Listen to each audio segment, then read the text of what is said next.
Okay, good morning. It's 10 o'clock. We will call the meeting to order and we will start with the roll call, please. Ms. Esri?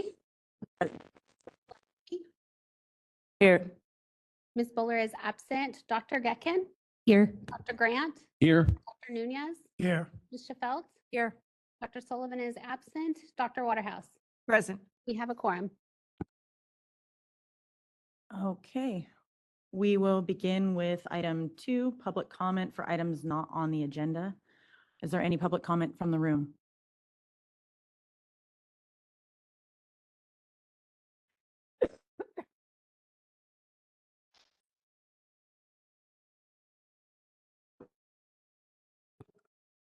Is this on? Oh, it's on. Okay. Yes, I have a public comment, and that is that I've been asked frequently by veterinarians in my area about whether scanning for a microchip should be part of the standard procedure for a physical exam. I'm a little concerned about that because while I can understand where a lot of these people are coming from, my concern is what they do with the information and going too far with potentially disclosing confidential information if they get too immersed in what the situation is with the ownership of the animal. So I told the people down in Southern California that I would bring it up at this meeting. Thank you.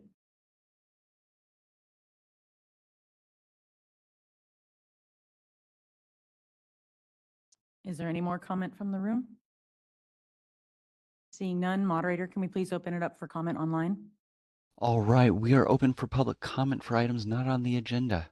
If you'd like to make a comment, please raise a hand by tapping that hand button at the bottom of the screen. Dial-in users dial *3 to raise your hand. And for our mobile device users, you may need to hit the ellipses button, that's the ... and cycle through the 3 different pages in order to find your hand. People will be given 3 minutes to speak, and I'll give you a 15-second warning before your time expires. We're going to take just a few seconds now to see if we have a request for public comment.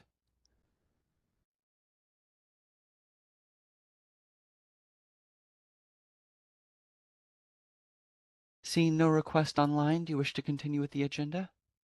Yes, please. Okay, item 3, review and approval of January 14, 2025 committee meeting minutes. Did anybody have any considerations on that?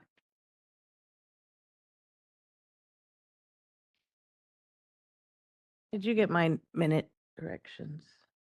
Okay. They should already be on the document and track changes, what Christy sent last night.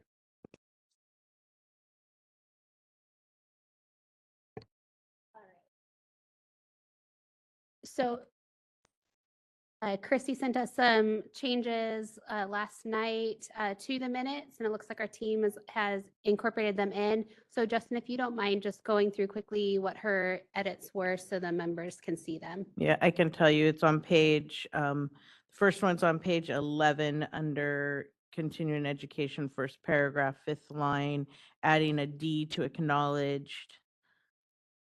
And then the next one, page 35, under 11, election of 2025 officers, vice chair vote, the motion, it was Marie Ussery, RVT, who had seconded a motion to appoint Dr. Waterhouse.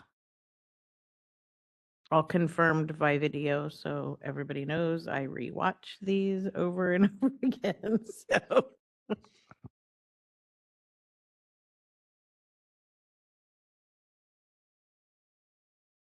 Waterhouse. And yes, I have on page 6, down towards the bottom of the page, where it quotes me or is sort of summarizing what I said. It's more, I would like it to say, possible, that Dr. Waterhouse noted that veterinary specialists may attend human medical courses to obtain new ideas, treatment, procedures, that kind of thing. It's not that they don't rely on human medical courses. And it's not difficult for them to find. It's just there's less specialty courses than there are courses for primary care, but they go to human medical courses to get new ideas. So if you don't mind.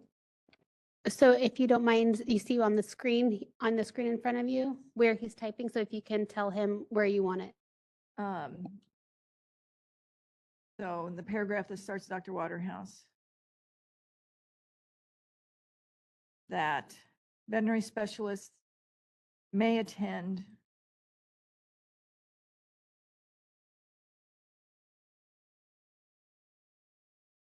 human medical courses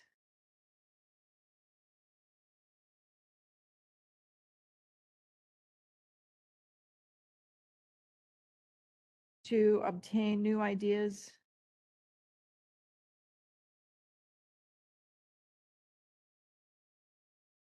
treatments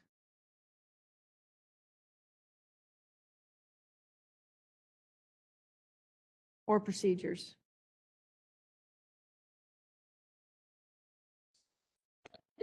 New ideas, comma, treatments, comma, or procedures.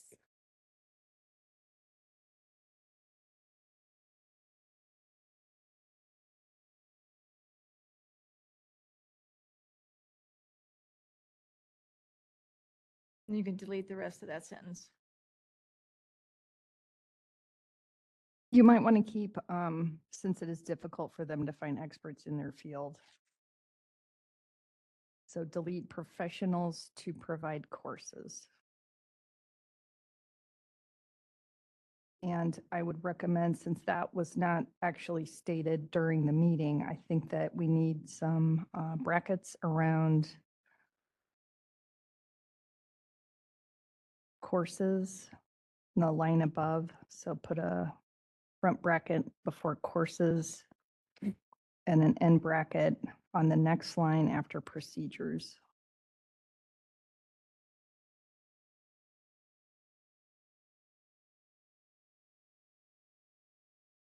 Also, at the end of line 2 above, if you could change the last word. Thank you.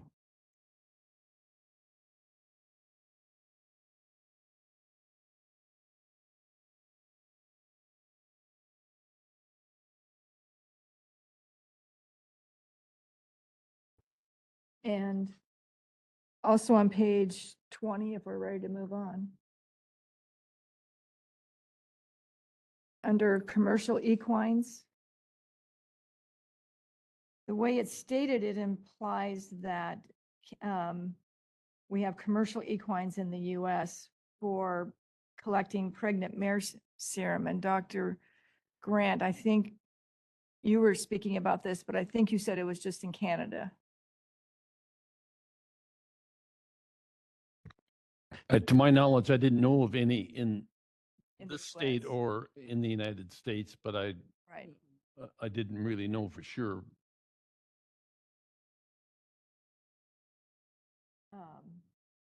And so the commercial equines for collecting pregnant mare serum is in Canada.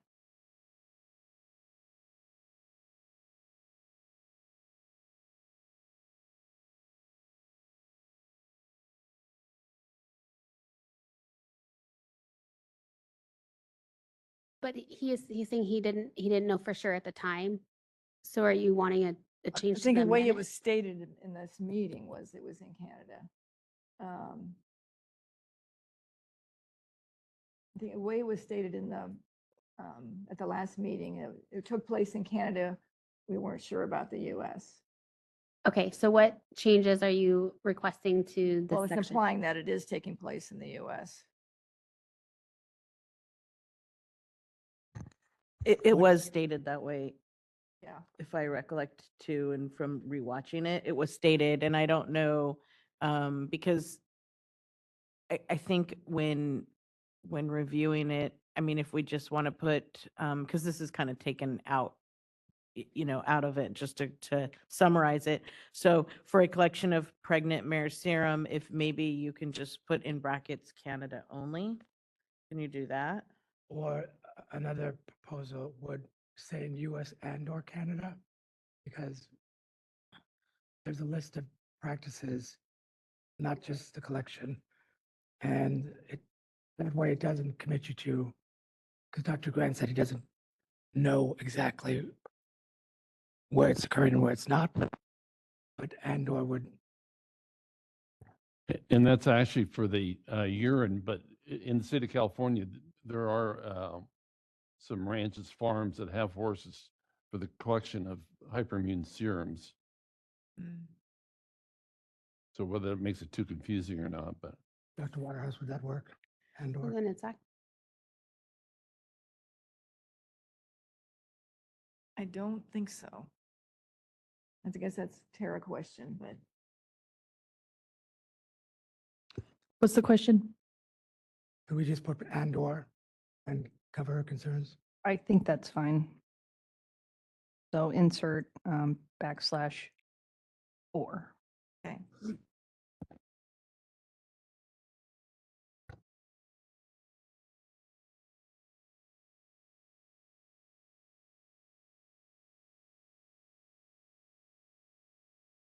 Does anybody else have any edits? I had one more, and that's on page 22, under reexamining the proposed language.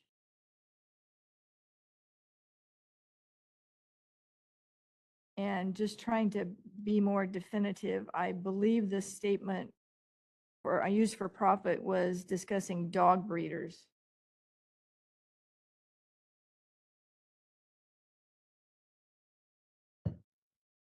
where it says discussing what It- interests the dog. Yes, discuss breeders performing surgeries. And we were referring to dog breeders, correct? So Justin, if you could add dog right there. Thank you. That's all my comments. Thank you.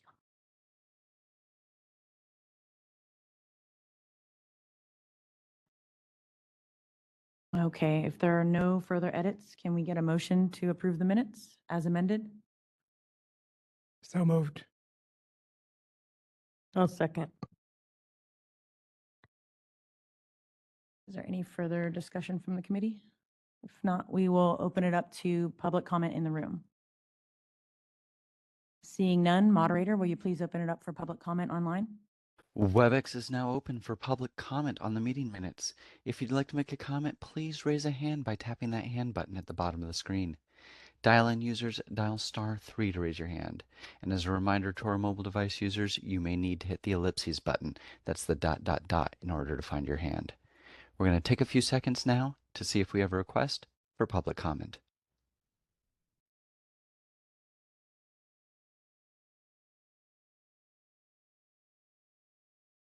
Seeing no request, do you wish to continue with the motion? Yes, thank you. Ms. Essery, Yes. Ms. Pulowski, Yes. Dr. Decken, Yes. Dr. Grant, yes, Dr. Nunez, Yes. Misha Feld, Yes. Dr. Waterhouse, Yes. motion carries. Okay. Item 4 is the update, discussion, and potential action on recommendations from the Unlicensed Practice Subcommittee. Dr. Grant and Dr. Nunez.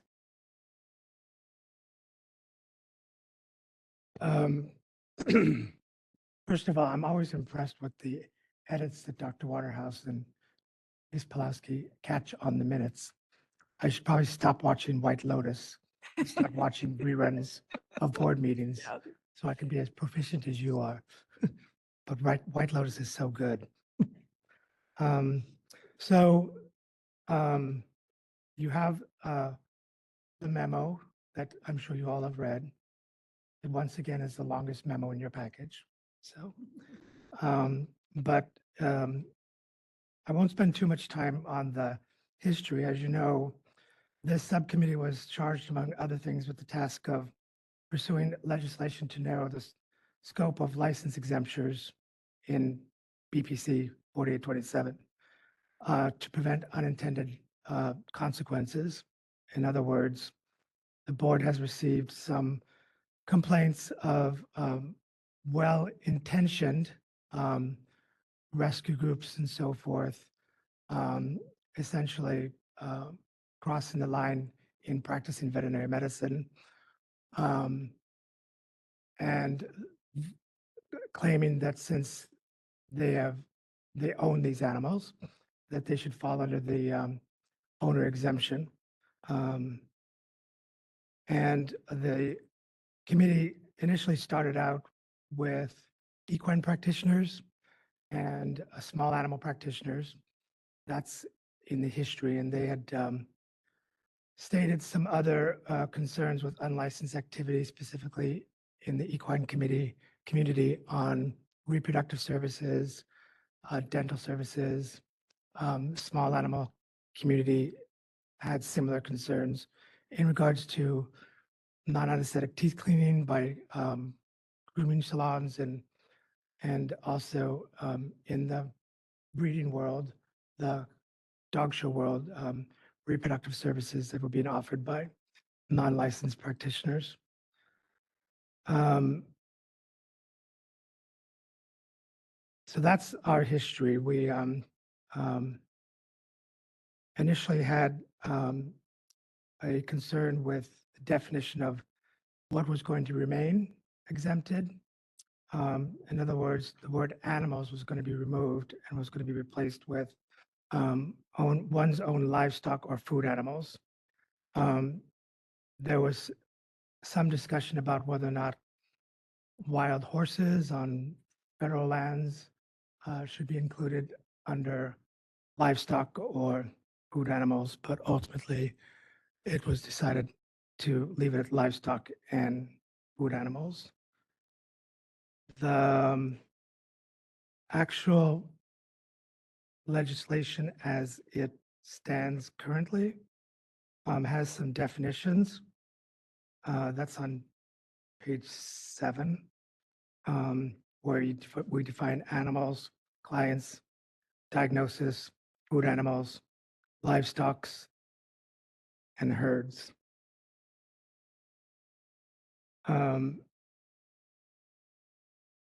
That was where we left off as I charged in the last meeting.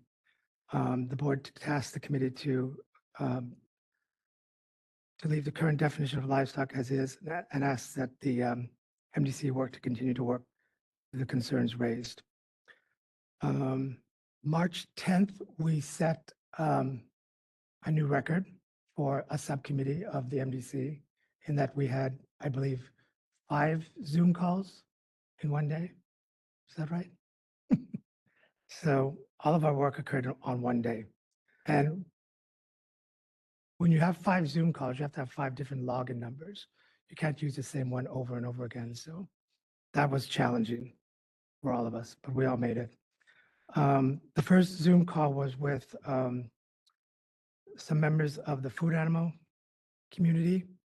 In attendance were Mike Carlisle, former president of CVMA, mixed animal practitioner, Dr. Gary MacArthur, they called him Mac, food animal veterinarian specializing in cattle, Dr. Ryan Wood, food animal veterinarian, covering areas from Davis to San Diego, Dr. Melissa Garrett, Van Langenham, Director of Food Sciences at Superior Farms in Dixon, who had attempted to deliver a cow that morning. Sadly, I don't think the cow made it, but it was a valiant attempt.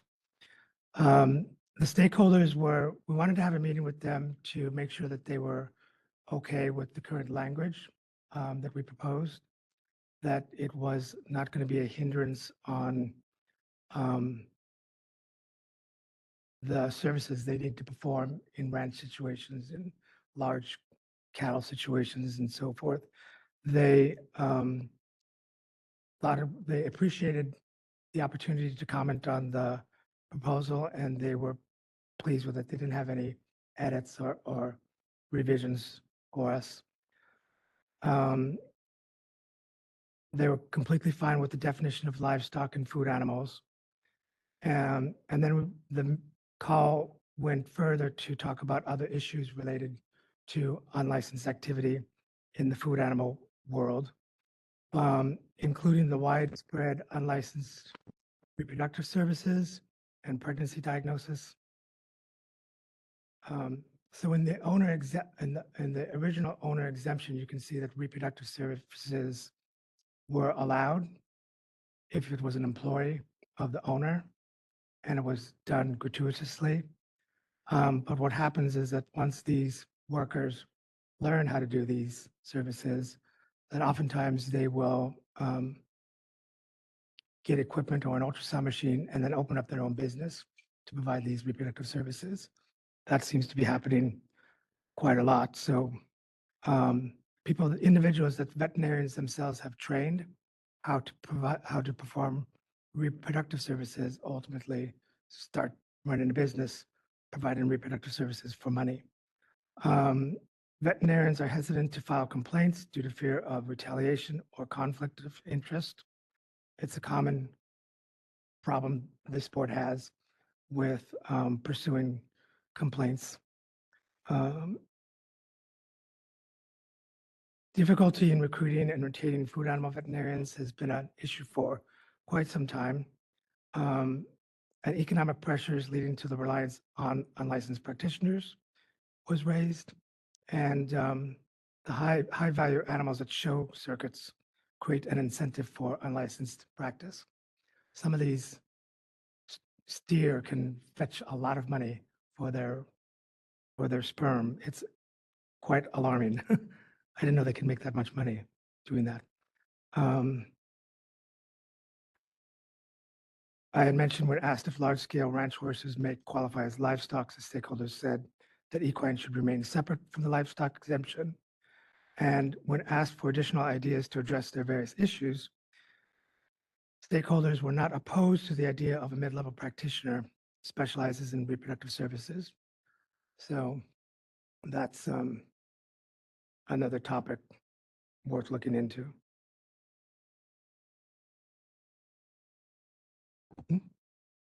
So just to kind of piggyback a little bit on that discussion, they recognize that a lot of the unlicensed practice is occurring, and they don't want it to be occur, but at the same time, they recognize that there's not enough food animal veterinarians in practice. And so they said, yes, we want it to stop, but then they said, but if you stop it all, then we're just not going to be able to provide the services that are necessary.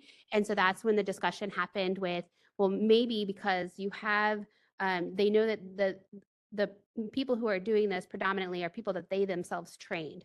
And so they were thinking, well, maybe there is something that the board could consider some kind of certification based on education that they would be able to provide these services. That way they have at least some kind of oversight rather than no oversight. They also commented on, they appreciated the MDC and the board's proposal to increase the citation amount as well. They had said that these individuals can easily make up to $70,000 per weekend. And so a $5,000 citation is nothing to them. So they really appreciated that as well.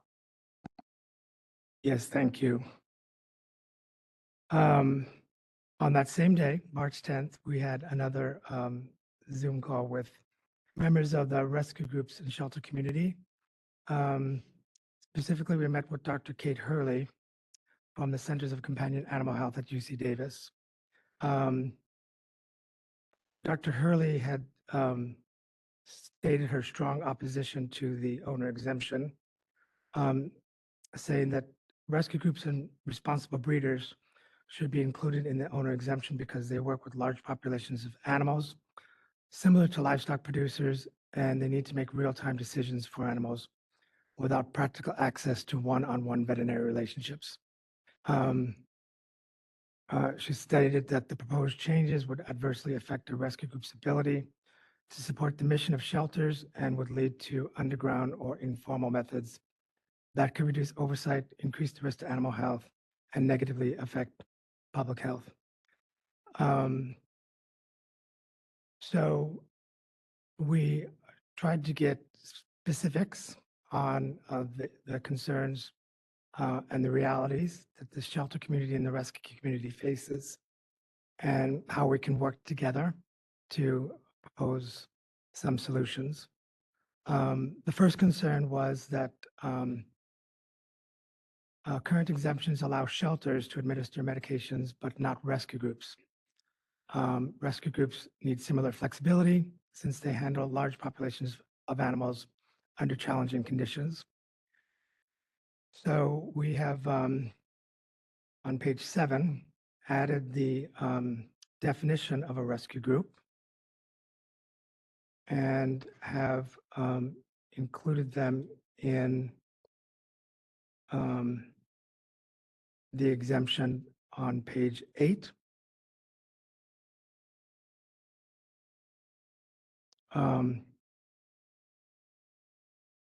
And Dr. Hurley was pleased with that. The second concern raised was to extend shelter exemptions, to rescue groups as proposed above. Written protocols would have to be established by California licensed veterinarians for shelters and rescue groups with proper training to follow. The concern was that few licensed veterinarians would be willing to assume that liability or this responsibility. And there was also a concern about funding concerns to establish and maintain these written protocols. As a proposed solution, we've allowed rescue groups to follow protocols developed by either a California licensed veterinarian, a university program, such as UC Davis Shelter Medicine Program, or a reputable shelter medicine textbook. The CVMA or this board itself might also be involved in developing and implementation of these protocols. And proper training has been defined in BPC section 4827, subdivision B1. The third concern that was raised was that rescue groups often need to identify animals with infectious conditions such as ringworm or leukemia virus to promptly separate them from others to prevent the spread of diseases and possible start treatment. So our concern was this was where the line of regulating the practice of veterinary medicine comes close to the concerns that the shelter and rescue communities have on what they would like to do what's best for these animals. And the current laws doesn't allow the shelters to do the things that they propose to do, like diagnosis, testing, treatment. We certainly wouldn't be able to allow that exemption for rescue groups if it's not allowed for shelters in current statute. And I mean, this is really where the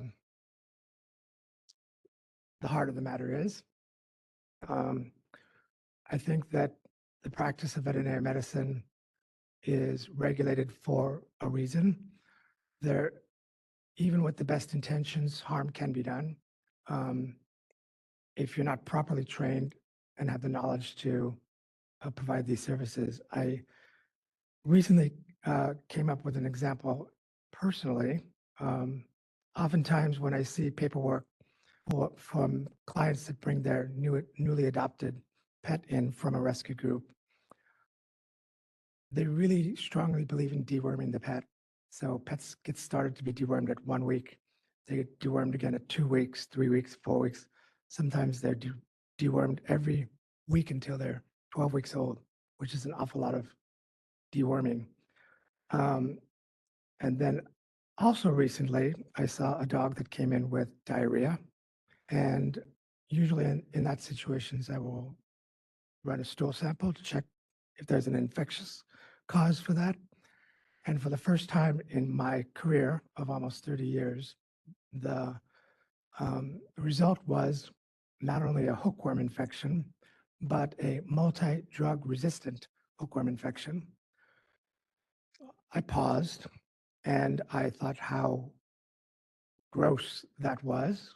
Imagine having a parasite, a hookworm infection that causes diarrhea that we have no treatment for because it's resistant against multiple drugs. And imagine if that infection can be zoonotic and pass on to people. Suddenly, the public, who we are here to protect, as a multi-drug resistant parasite. And that's, we know that antibiotics and drug resistance in antibiotics is a reality. And I've become aware that now we have multi-drug resistant parasites out there. That's why knowledge and training has to be a part of the solution. I know that there's an issue out there. I know that there's lots of pets in need. I do believe that the veterinary profession and the regulatory community is responding. We're not completely ignoring these concerns, but that's a real example of where there has to be some regulations and rules on the books. Broader ethical issues and practical issues were discussed. It was acknowledged that many rescue groups start out with the best of intentions, and the board strongly supports their efforts. However, the reality is that there are many examples of some individuals associated with rescue groups going beyond their resources and abilities and crossing the line into hoarding situations and animal abuse. Guardrails need to be in place to prevent abuse or neglect under the guise of rescue. And then do you have any additional comments to that? Okay. So I just want to clarify too that we're not just talking about rescues. Yes, we get a lot of the complaints that we're talking about are from rescues, but we also get them from other areas. We see them quite frequently in the unlicensed practice realm in the equine world. We get them, especially in Southern California. There's a lot of reports of unlicensed practice occurring from individuals who are claiming to have been veterinarians from other countries or in other states or not at all, and they're practicing on animals. And there's individuals who are submitting these complaints to us, but there's very little information on it. When we've done undercovers, we've tried to get information out there and they've not been successful. The individuals who are practicing have claimed that they own the animals, even though we know that that's not true, but we have to prove otherwise and we can't. Or they have individuals saying that, well, I perform the services gratuitously, so you don't have jurisdiction over me because of how the owner exemption is. And there's a lot of really, I think that there's animals being harmed in the equine world in those cases. And there's a lot of frustration with a lot of individuals in the equine world because they see this as the board not acting. And we would love to take action, but it's just a matter of how the owner exemption is written. We cannot take action. And so it's not just rescue groups. We see it in small animals as well. As far as assisting the owners and performing it gratuitously, the consumers are not willing to say otherwise because they appreciate the services that they're getting cheaper. We do believe that they are paying for the services, but they're not cooperating with investigations. We get complaints from veterinarians who the consumers will take their animals to the veterinarian after the animal is harmed, and the veterinarians will try to report the unlicensed practice, but when the consumers are not willing to come forward, we have nothing to go on because we don't have evidence that the consumer actually paid for services. So it's widespread, it's across the board, but we do see it in rescues as well. And I would agree with that. It's not that we're just focusing on rescue groups. As I mentioned earlier, there's certain realities in the food animal world where reproductive services just are done for various reasons by unlicensed practitioners, and we can't just ignore it. We acknowledge that there's an issue. There's lots of things that contribute to the current state of affairs, but we can't just walk away from the standard of practice that I'm very proud that this state has in place. And similar to those lines, another call on March 10th was made to meet with representatives from 3 different polo clubs. We're going to the world of polo. There's 3 different polo clubs that had representatives in attendance. The purpose of the meeting was to respond to numerous reports of unlicensed activity occurring at these polo events, including unlicensed individuals, people with no veterinary credentials providing medical care to horses, out-of-state veterinarians practicing in California without a California license, foreign veterinarians from other countries. I guess that's what foreign means. Practicing in California without a license. The specific concerns were that event organizers and managers were aware of this illegal activity, but are not acting to prevent it. Allegations included mistreatment and misdiagnosis, leading to patient harm. These reports have increased in frequency and severity, and most of the reports are coming from California licensed veterinarians who are at these polo grounds and are seeing this happen. But as in food animal world, it's difficult to not file these complaints anonymously for fear of retaliation or retribution or all that stuff. The Mia Bray of Twin Palms stated that she was not aware of a licensed practice at her facility, but she would be open to acquiring proof of a California license for any veterinarian providing services at the club. El Dorado representative acknowledged that he's heard about unlicensed veterinarians at the clubs, but hasn't seen it himself. And again, he reemphasized that it's California veterinarians that are usually reporting the activity. And Steve Hankin of Desert International stated for various reasons it will be challenging to report illegal activity, mostly due to the size of his facility. So there's just lots of horses and teams and staff coming in and out. He also educated us about the short time span of the polo season. It's only 4 seasons long. So a lot of things happen all at once, everywhere, everything all at once. And so one thing I appreciated about all these meetings that we have is that you just have to do the work. You have to go out there and you have to understand the reasons why things are happening, rather than just laying down the law, and working together in a respectful manner. I think together we can accomplish great things. There's lots of solutions that were discussed at this meeting. I have listed on page 6. I won't read them all because you can read for yourself, but I thought that these were very productive recommendations to help them help us. And I don't think these specific recommendations have been reflected in the changes to the legislation, but this is prime example is that we're not just focusing on rescue groups. We're practicing, this subcommittee is on unlicensed activity wherever it's occurring within the state of California.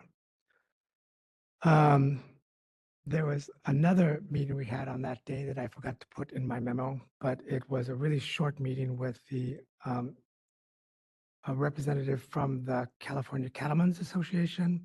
He was specifically their legislative advocate.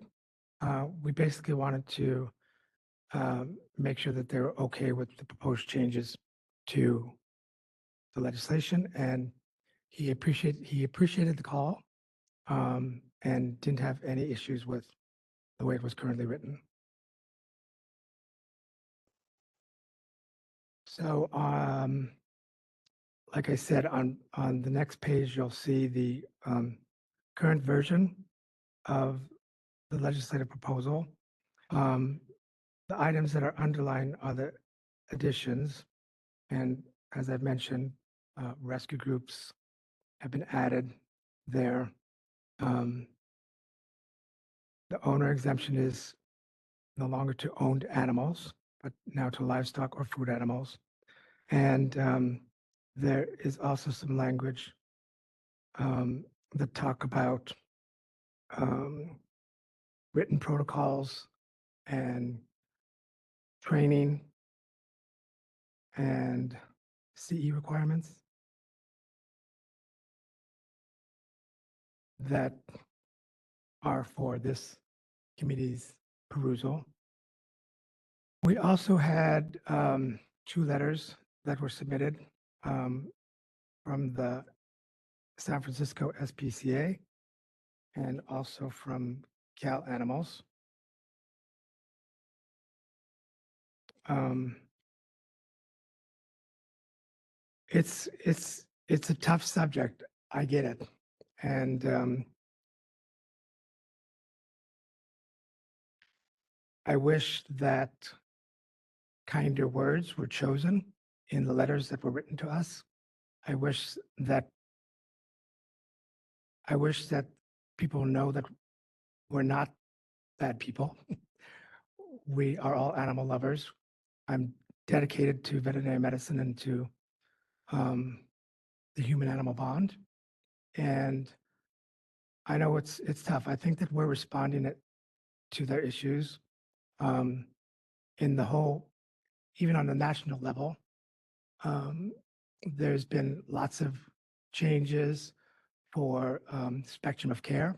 Not everyone can afford the high cost of veterinary services these days, and the issue of spectrum of care has been risen not only in this state but in various states throughout the country and Canada.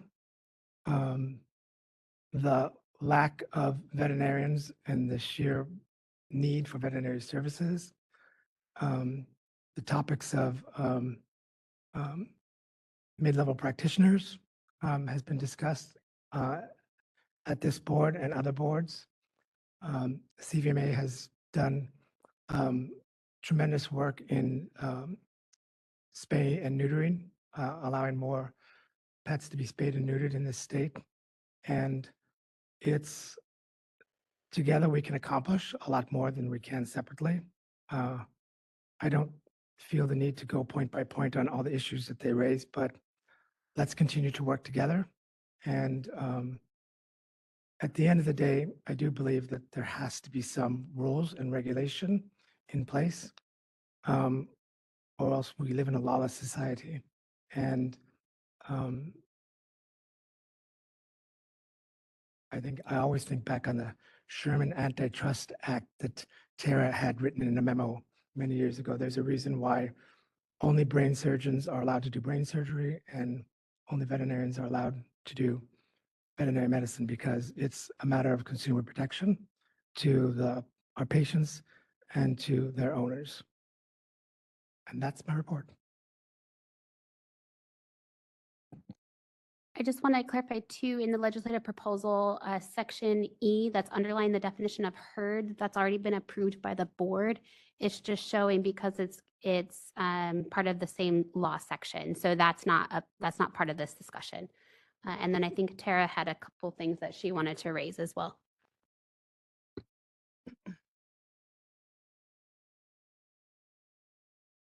On page 9 of the proposal, proposed amendments to subparagraph C, lines 2 and 3 would propose to insert or rescue group for administering medications prescribed by a veterinarian. That's incorrect. The proposal would not insert those words. If you'll look on page 4 of the meeting memo,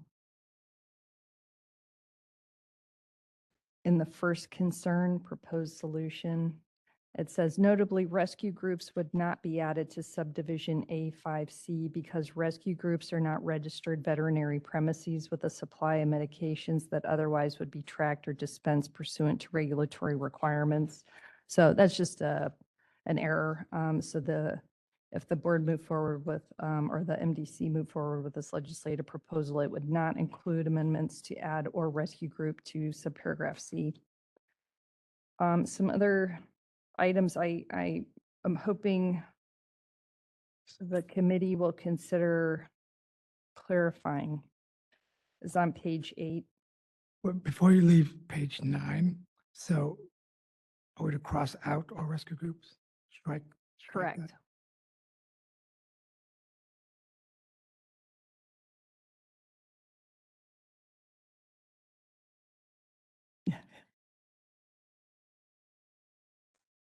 All right, so on page 8, paragraph 5,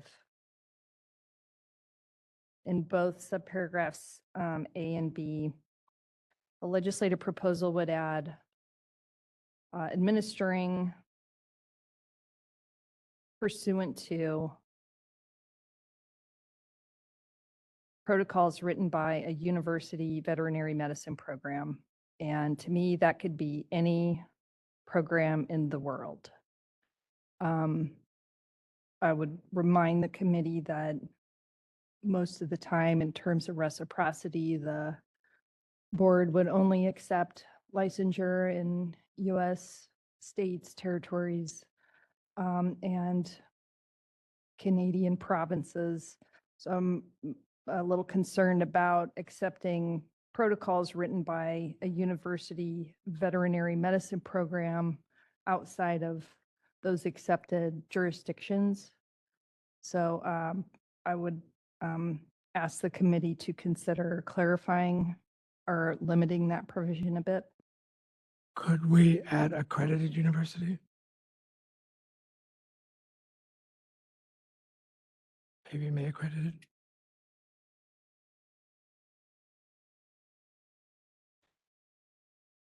I think that would work. Can we, I'm sorry, Justin, can we type this in while we're? Oh, sorry. I'm sorry. And I'm not sure if there's an accrediting body for medical textbooks. Right, and I had an idea on that as well. Let's hear it. Sorry, before we move on, we're looking at 5A and 5B. So wherever it says in a university veterinary medicine program, it would be an AVMA accredited university veterinary medicine program.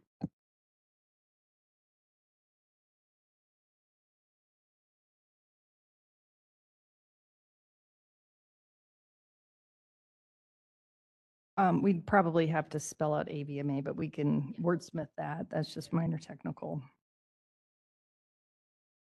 Okay, so in terms of protocols written by a reputable shelter medicine textbook, I think that's ambiguous, and leaves open a lot of argument as to what is a reputable shelter medicine textbook on which staff could rely for written protocols. So I was thinking what might be a little bit more specific is striking reputable shelter medicine textbook and instead inserting veterinary medicine textbook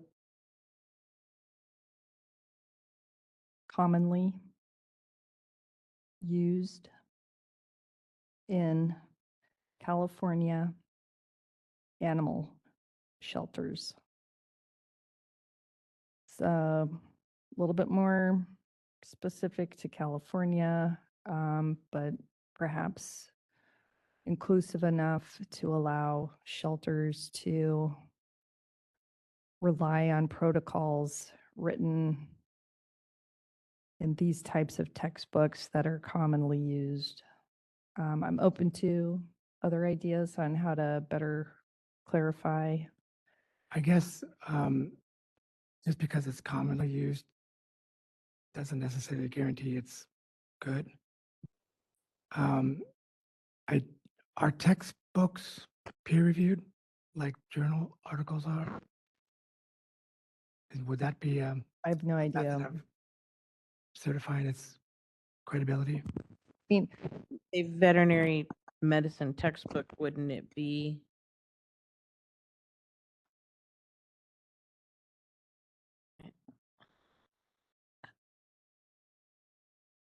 That's what my question, I would think it would be. Or we can Great question. say perhaps these textbooks can be approved by the accredited veterinary programs? I don't quite understand why this is being inserted, honestly, because we're trying to, provide the ability to utilize written protocols outside of those written by a California licensed veterinarian, because we're gonna, question mark, potentially allow rescue groups to qualify under this exemption.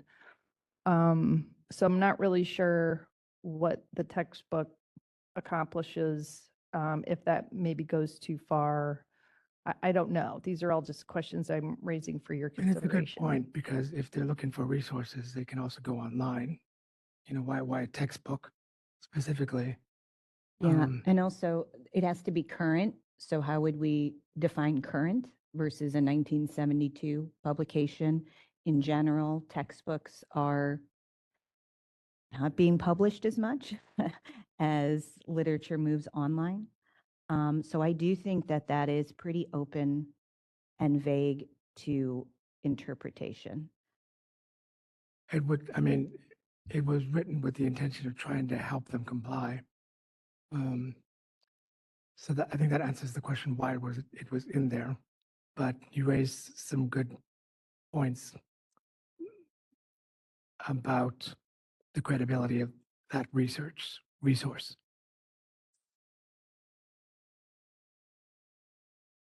And all I can think of at this point is something that an accredited veterinary program would approve of. So Like textbooks that they would use in their teaching programs.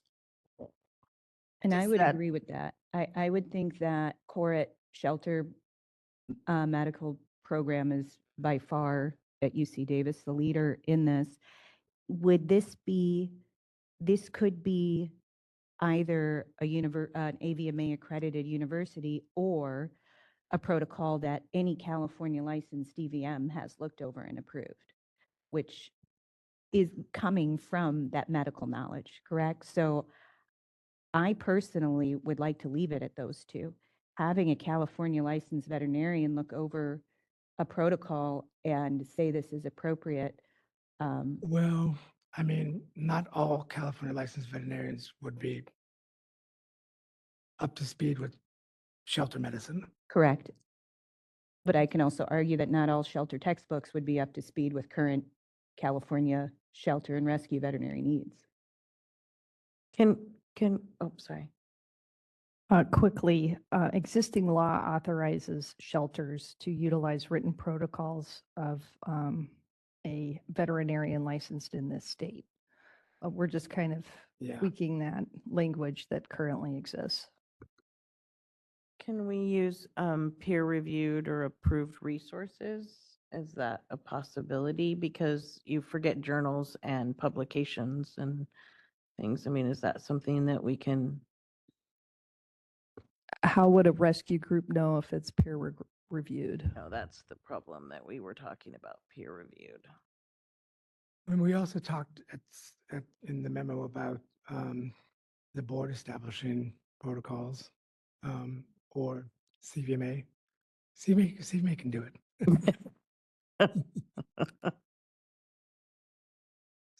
But I see a point about textbooks might not be up to standards.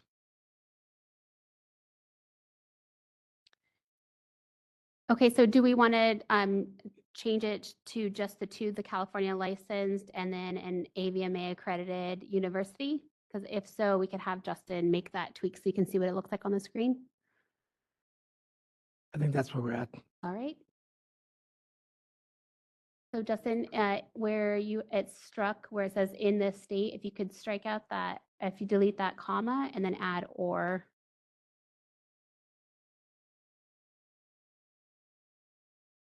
Yeah, so right where it says licensed in this state, there's a comma there. Delete the comma. Add or. And then you would end the sentence at program.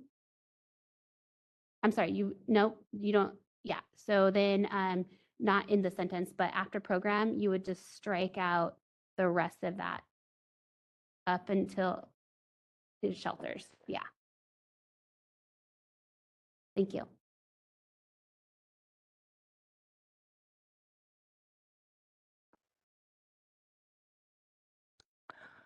Um, so given the public comments received by the committee raising significant concerns with changing the current owner exemption, I'm wondering if, I mean, this is intended to address shelter and rescue group provision of veterinary services.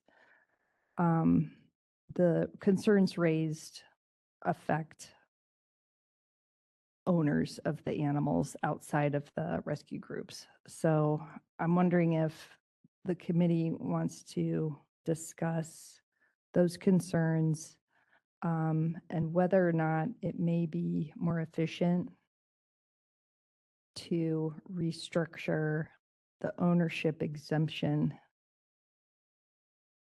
to specifically prohibit certain conduct from the owner exemption that would actually be directed at the conduct and the unlicensed practice violations the board is receiving complaints on. So instead of moving forward with this more limited approach that we know has raised serious concerns by shelter groups, perhaps it would be a better pivot to maintain the existing owner exemption and instead list prohibited activities, actual actions that are not included in the owner exemption. Things like surgery, potentially insemination practices, dental services, things of that nature. I'm just throwing this out there for consideration if that would be more palatable to stakeholders, but I see Ms. Sieferman may have some important advice on that approach.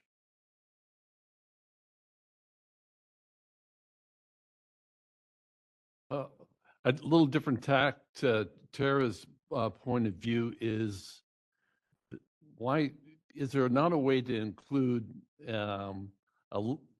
just a general statement about common animal husbandry, common sense practices? I mean, there's a whole list of examples that were in one of these letters here that I think most of us would assume that people would clean out the ears and eyes and remove a tick and different things like that should just be common sense. And what we're really trying to get against is somebody, getting a dog with a broken leg on the side of the road in the middle of the night. And so you put a splint on it. Well, you sort of assume it's going to go to a veterinarian but not be hanging around for 4 or 5 weeks while the thing rots off and they can't use it or get a contracture. I mean, that's just not common sense. So Can I just say that I feel like being at the forefront of animal welfare, their words, and playing such an integral role, their words, I believe it's important for them to kind of ensure public is properly informed and educated, and spreading only like partial information, I think doesn't help anyone. And I think that we're both on the side of the pets and the consumer. And we need to make sure that communication is our best tool and we have transparency and that we communicate through this process. And I think that we're not getting full information. And so I hear what Tara's saying, but I don't feel that we know exactly what they want because they're, like you said, they're not saying exactly, wiping eyes, kitten's eyes is not it. So I want to help them, but we're not going to fine anybody for that. We're not going to cite them for that, I should say. And so I think we need to, I want to help them, but we need to have communication. We need to have full communication on this. So, And I think for me, I think I want to back it up a few steps. And I think page 18 of the memo, Dr. Scarlett's letter, I think puts it nicely. When we're talking about the board complaints that the board gets, I want to see some data. How many are we getting that fall into this category in general? And what are those procedures being done that we are calling egregious enough to make a change in the regulation? Because we always refer to it as the board keeps getting complaints, but how many complaints and what are the procedures being done? Maybe actually getting some hard data might help with the communication between all sides.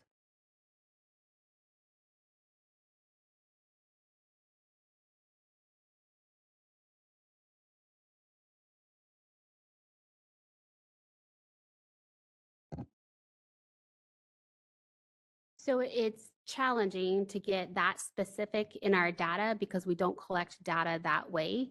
The complaints come in as allegations of negligence or unlicensed practice. And so they're coded in a way that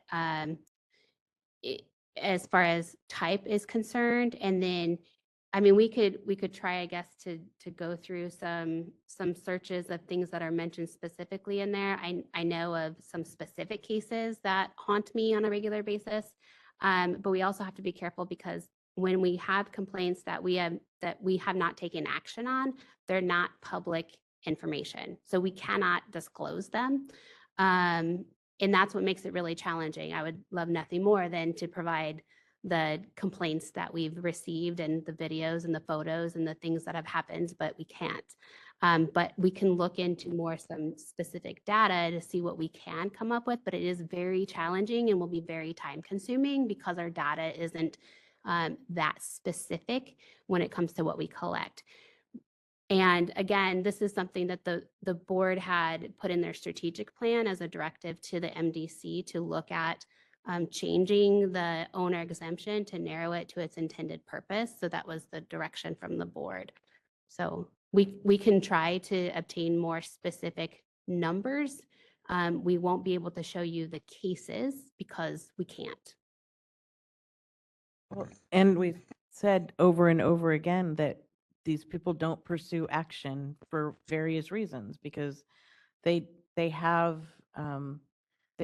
reasons because it's cheaper for them, or that, like, I don't know how many times that Jessica has explained, but they, for whatever reason, these complaints don't go forward. So we're not going to have data on that. We can't have data on something that we cannot pursue, which is why we're here.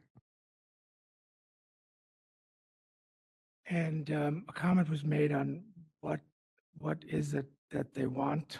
I think it's on page 19 when they put down that approximately 344,000 California shelter animals are housed in shelters that do not have adequate access to veterinary care. 40% of the animals cannot provide constant access to spays and neutering, and 68% cannot consistently provide complete veterinary care. So we don't have enough veterinarians to just say veterinarians work harder and fix this. And so I believe that the strongest opposition to owner exemption is so that non-veterinarians can provide these unmet veterinary services, is what the ultimate direction of what they want is. And I don't mean to be cruel when I point that out, but I don't disagree that this is a need that needs to be addressed, but this board is here to regulate the practice of veterinary medicine. It doesn't mean I'm not an animal lover and I don't support the rescue efforts, but our role here is to regulate the practice of veterinary medicine and align a guardrail, regulations, laws have to be in place. You can't just exempt this group of animals from the Practice Act just because they belong to the rescue groups.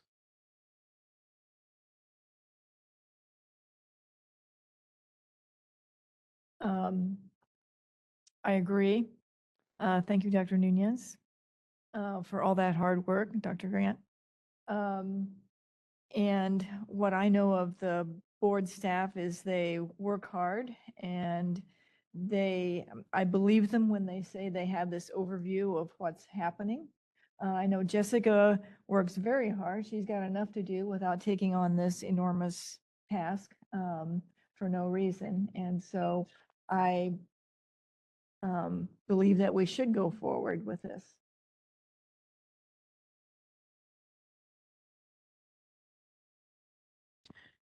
Do we want to take a second and open it up to public comment before we take action on the item? Sure, Or do you want to? I have more thoughts, but I'm totally fine with public comments. Okay, let's open it up to public comment from the room.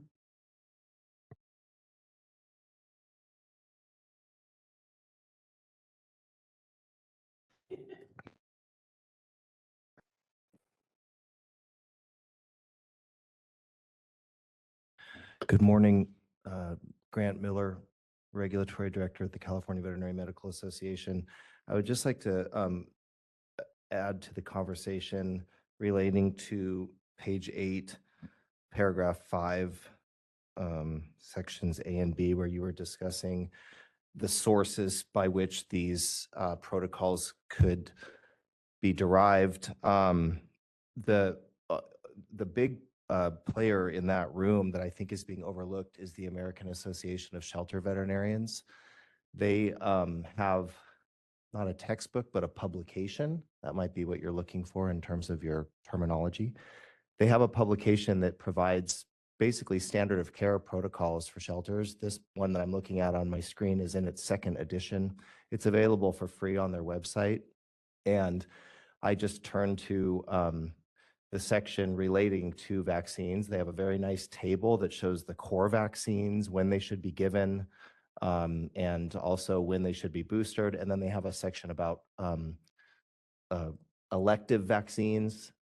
I do believe that there is a value to having a California veterinarian involved at these shelters because there are certain diseases that are prevalent in certain parts of the state that aren't in others. And so therefore that shelter may need to have something in place for that might be outside of this publication, because this publication just lists the standard like distemper and rabies and bordetella and those things.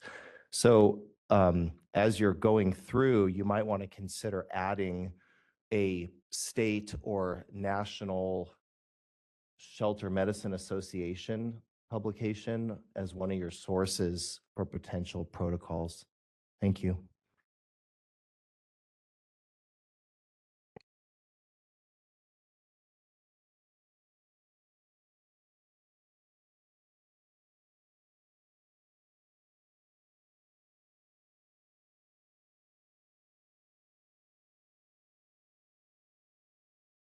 Okay, Bonnie Lutz, I just have a couple of comments. One of my major comments was that rescues don't include sanctuaries.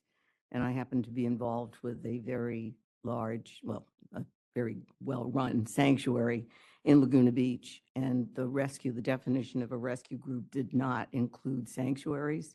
So I think that that's something that we do need to look at if you're going to pursue this. I totally understand you pursuing this. It's a really difficult issue. I get a lot of calls about bad things happening out there, like what Jessica referred to. Although I think in my 24 years of doing this, I've only had 2 actual cases that I worked on. So people don't complain to the board, even though they give us a call and tell us, but then they don't complain. So I understand that that happens. The other thing too is that I wonder if you've talked to anybody from the AKC or the AZA, the American Zoological Association, because I know referenced in Jennifer Scarlett's letter, they were another possible group that would be affected by this.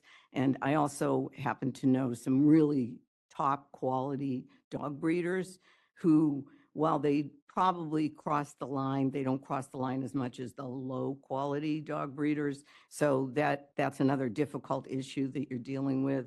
And because of all those reasons, I kind of understand what Tara is getting at in that maybe there's another way to approach this, because I give you a lot of credit. This is a very difficult issue. I know why you want to deal with it. I agree with everything everybody said, but I think that there are these situations like an animal sanctuary where you have to understand that those people, either because they can't afford it or because it's not available, might not be able to always have a veterinarian available. And they don't fit the definition of a rescue group. So thank you.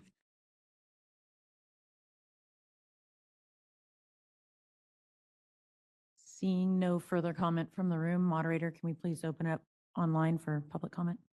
We are open for public comment on the discussion so far for agenda item 4. If you'd like to make a comment, please raise a hand by tapping that hand button at the bottom of the screen. For our mobile device users, you may need to hit the ellipses button, that's the ... in order to find your hand. And our first comment comes from Carrie Ann. Hold on just a moment. We're sending you a request to unmute your microphone. You'll be given 3 minutes to speak, and I'll give you a 15-second warning before your time expires. Oh, Are you with us, Carrie? yes. Can you hear me? Yeah, go ahead, please. Oh, okay. Hi. My name is Carrie Ann Calais, and I've spoken to the board, and I'm not sure if I've spoken to in a meeting for the MDC before, but what I'd like to say is kind of what I've been saying all along, is that first of all, I really hate bringing up the subject of choice, but I want to link it up to the comment from someone. I apologize, I can't really see people's names on my screen, but someone suggested that the types of prohibited activities would be a much simpler way to address the situation. What I'm seeing is that this proposed legislation is growing by leaps and bounds and becoming so convoluted. It's just, I'm kind of shocked between what I read in the last board minutes and what I'm seeing now. So I'm advocating listing types of prohibited treatments. And I think it's also important to say that there are other types of treatments that might come under this legislation, such as acupressure, such as massage, that that are in a gray area that people could make complaints about. The other point I'd want to make is about I'm becoming increasingly adverse to the use of the word a lot and many. And that's what I've really been complaining about, you might remember. It's not enough to say that it's difficult to discriminate the data that is collected by the veterinary board staff, but you can retool, I hope, the way you collect data so that you can give us numbers. It's not so important to listen to horror stories, which I'm quite sure there are. Really, truly, some of the things I've heard, but we need numbers. A lot is meaningless. Many is meaningless. If you mean hundreds, that's one thing. If you mean 15 seconds. 10, it's another. So those are the remarks I have to make right now. And I want to thank the committee for listening to me. And that's it. Thank you very much. And that was our only request for online comments. Thank you. Was the cat in opposition or in support? I appreciated those comments and the cat's comments. Jessica? When I first became involved in the board, I was the thing that brought me to the unlicensed practice was the fact that there are out-of-state, out-of-country veterinarians coming in, doing procedures on horses, because that's my interest. And they were actually being harmful to the horses and perhaps to the owners who realized they were having things done improperly, and it cost them more money than they thought that they were saving. I'm still not sure, because we've been arguing over the owner exemption thing so much, how much that's really going to, if we pass this, it's going to clarify that. I realize we somewhat have to do it, include all of them, but one of my jobs is to be a regulatory veterinarian at the racetrack, and I have noticed that just my presence at the rail every morning watching horses go by that are lame or speeding or acting ataxic is enough to improve the lot of racehorses. Just like having buying an old highway patrol car and keeping outside of your pharmacy keeps people from breaking into the pharmacy. You've got someone there, and I think that besides this, we need to consider how we're going to get more resources so that there are more investigators who can go to polo clubs, polo shows, all these different tax stores that are selling vaccines and whatnot. I mean, I think that's what we need to do, is have more upfront acting like we're trying to regulate what's going on here. And as far as the numbers go, is there a problem with the legal aspect of sending, as we all get surveys, to get a survey sent out to California veterinarians, all types of practice? They don't have to list anything or names or anything like that, but they could say how many times was a misdiagnosis led to, an animal being harmed, or different concerns like that. Was it a parasitic problem, overuse of antibiotics or medications? How many times did they think that the unlicensed practice, the avoidance of having a veterinarian involved, cause a serious health zoonotic situation, as Dr. Nunes has already mentioned? I don't think that would be necessarily out of order. I don't know how CVMA feels about that, having their members told on that as well. Okay, so to your first point about is this proposal getting at or addressing the concerns that you're seeing in the equine world, I think part of that, and in cases that you're aware of, the ones that we have received the evidence from, because as you know, one of the biggest hurdles we have is about veterinarians who are willing to be specific and file complaints to come forward. So that's a big hurdle. But even when there have been individuals who are coming forward, it's the fact that they, in those cases, have claimed, the individuals who are practicing have claimed either the owner exemption, and I know these come from your colleagues, the owner exemption, and or they're performing the services gratuitously. So this proposal would get at that concern. So when veterinarians are coming forward and we do have the evidence, we would be able to take action rather than close them because we have no authority. To your second point about having more of a presence, that is something that this subcommittee has discussed and put into the memo, is having our investigators have more of a presence there. So we are doing that, and that's something that is part of our plan, to have our special investigator go out there on a I don't want to say regular, but have a presence and know. And that's one of the things that we had talked about, both with the polo show and horse show management, The outreach subcommittee, we've talked at the dog shows as well to have a presence there, and on the racetracks, we're looking at having a presence. Just the mere fact of knowing that the board could be there and we're looking for the unlicensed practice, we think would help.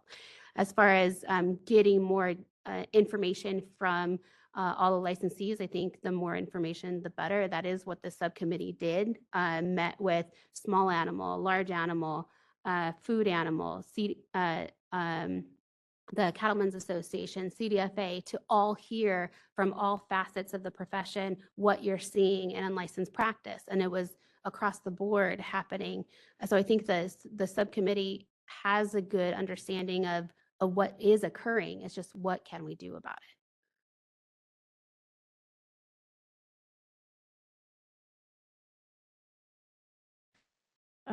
If we can go back to page 8 again, I have a question about under 4827, paragraph 3.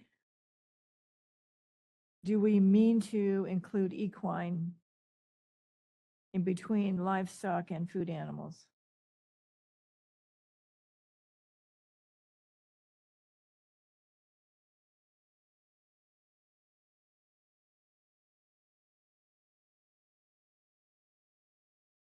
I think that's current law. And so, but this is the proposal, right? Right. So section 3, where it says making any determination, equine is current law. Right. But then in the proposal, should we take out equine? I mean, that's a discussion for the Yes. subcommittee. I would say yes.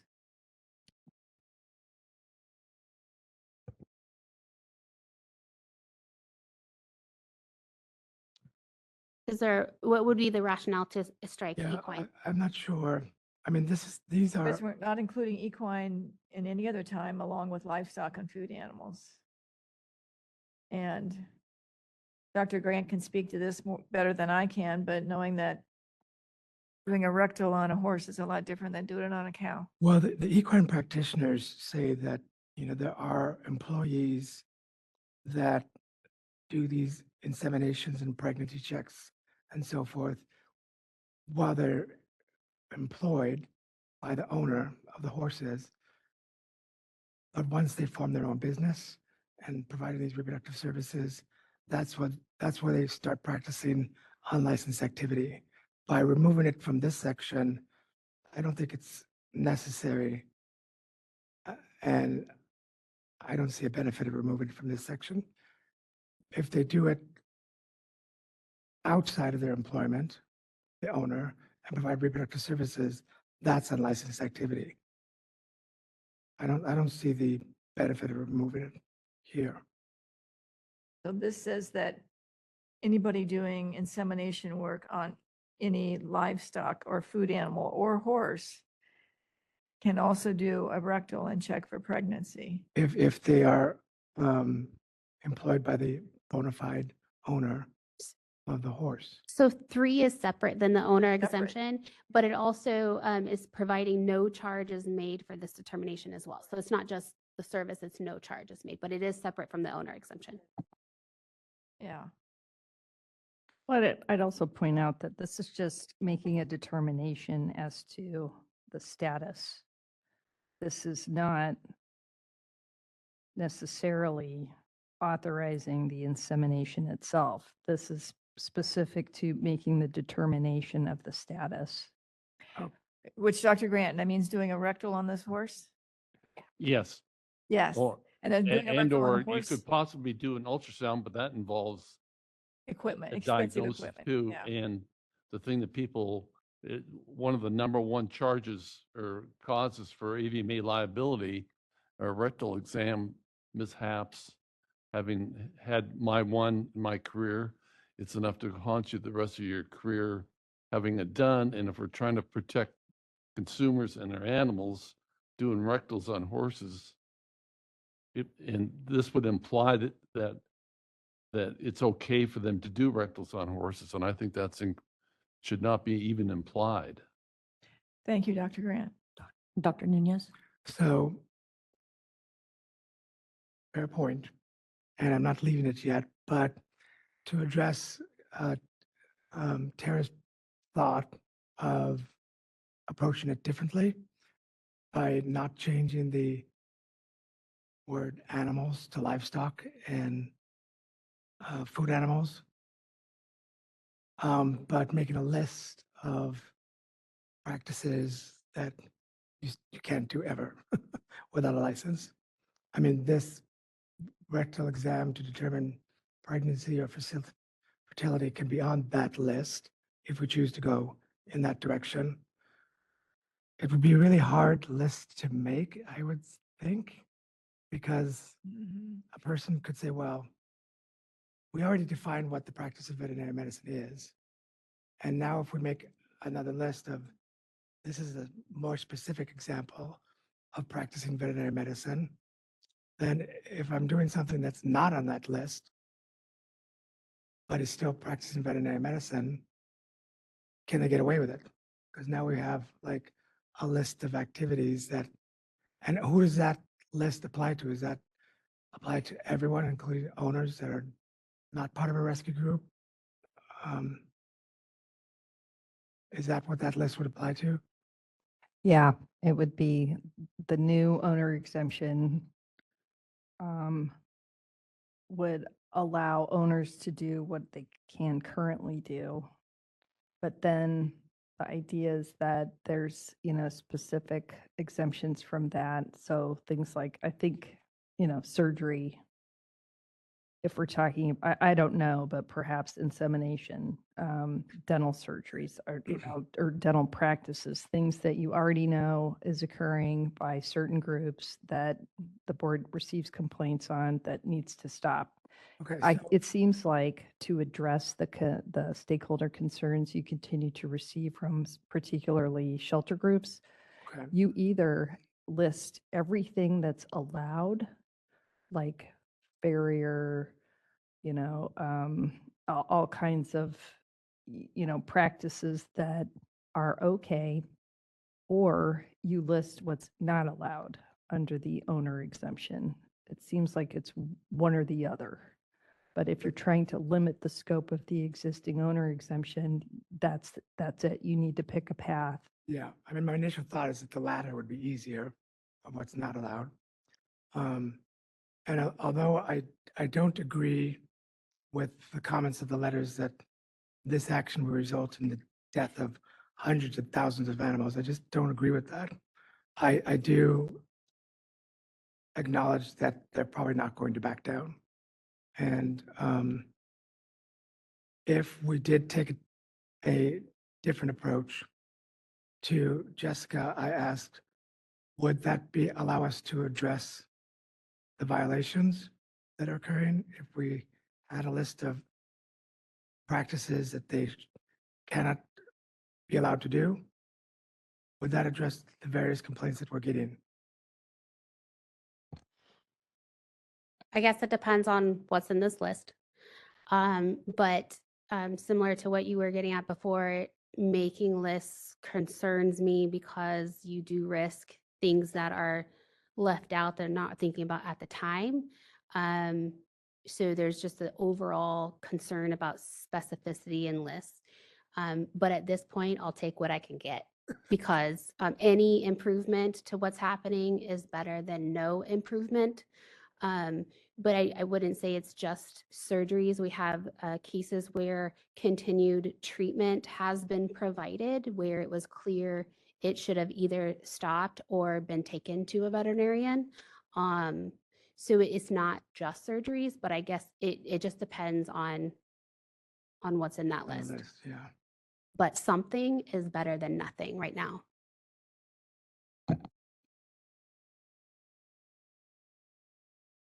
Christy? I'm very concerned about lists because we've been down this road before with other things where we've thought it was with RVT tasks and we thought, oh, well, we're going to do this for RVTs and define, what they can do. And it comes down to you always forget something and you leave something off, and then that definition is then it's, well, we're allowed to do it because it's not on the list. And so I am very nervous about creating a list either way, because I think it then gives permission to do something that we forgot. And so, because you cannot remember everything when look, we can't do everything. We can't get everything right now when we're trying to assist in the best possible way. We are trying to do what is best for pets and consumers right now, and we still can't get it right for everyone when, no matter how hard we try. And so making a list, it's going to end up and we're going to be right back here. We're not going to make everybody happy. That's just not the way it works. Yeah. I was kind of saying the exact same thing about lists. It is tough. And, having been down that road with the RVT tests and other things, I also worry that when we try to make everyone happy at this moment in time, by the time this would even go through, we'd have other things we're thinking about and all of that. I don't know the solution, unfortunately, but I would concur that I don't know that a list of, approved things for owners to do is really going to help us out.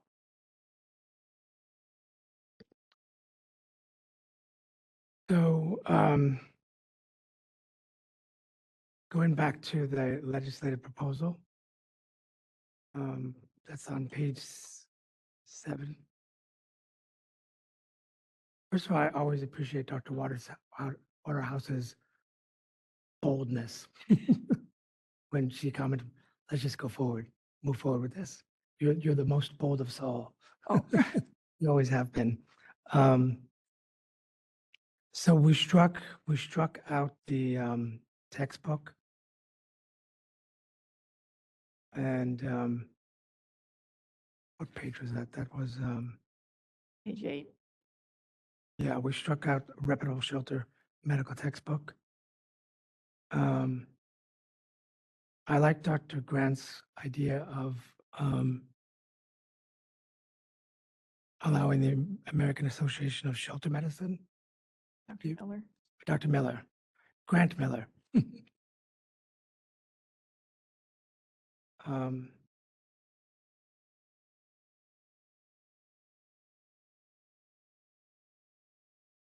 So I would be maybe propose adding that, or is there a risk in doing that? I think you're trying to find, more than one way for these folks to rely on protocols. And if there's something that's a bit more verifiable and easier to point to, like this American Shelter Medicine Association, that's a huge improvement over reputable textbook. Can we say something like a board-approved textbook? No, because then we have to start looking at textbooks to approve them for use by shelters and rescue groups, and we don't have time for that. I think the suggestion was to add a state or national shelter association publication. I'd be in favor of that.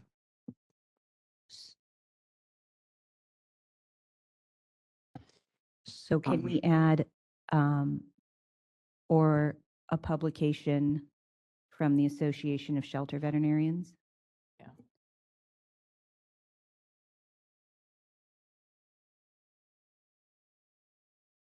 You want to state? Well, it's the American Association of Shelter But- Medicine. Right, that would be the national organization. I'm not aware of whether or not there are any state organizations, but if there are and they have a publication, would it be any different than the national one?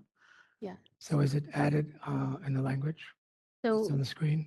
So Justin, if you would be so kind to where it says or, right before the or,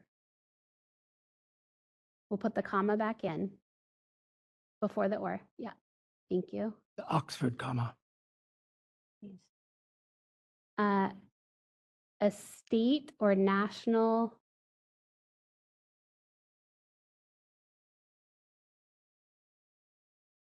shelter association publication. Association of Shelter Veterinarians? The national group is called. Association, comma. There you go. Publication first. No, because they're talking about written protocols. So they're already written protocols written by the association. Okay. Written protocol. Okay. Can we put that after or an American Veterinary Medical Association accredited university veterinary medical program?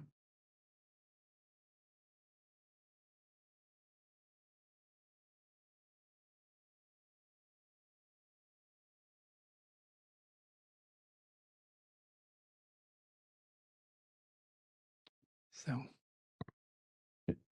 If you go on the website, I think it's Association of Shelter Veterinarians, if you look it up. But we're not gonna specify the association. It's just if it's a state or national shelter association, anyone who does that publication would be okay. okay. Can you, Dr. Grant, can you say the name of that again? What you just read off? Association of Shelter Veterinarians, also known as ASV, is the Yeah. most recognized national association. I think we need a little bit more clarity in this provision. A state or national shelter association. I think we need veterinary shelter or veterinary medicine or, do you know what I mean? Like right now, this looks like human Yeah. shelter. Right. ASV is like So the Bible of. ASV is the National Association for Shelter Veterinarians that has guidelines, is accredited. This is the one association Derek, nationally. Derek, can you put National Shelter Medicine Association? It's, Um, I think it should be specific to ASV on a national level. I think we need to reach out to we need some input from the shelter folks, like maybe Cal Animals has a preference. Okay. I mean, we want to be specific. We want people to go someplace in particular. So board staff has an idea of what is going to be enforced, and also practitioners and staff know what to access to comply with this provision. So if Cal Animals is saying that this particular association has protocols that is utilized widely in California, perhaps that's the one to utilize. But, in any event, it needs to be more specific to veterinary shelter or veterinary shelter medicine. So if we add veterinary after national,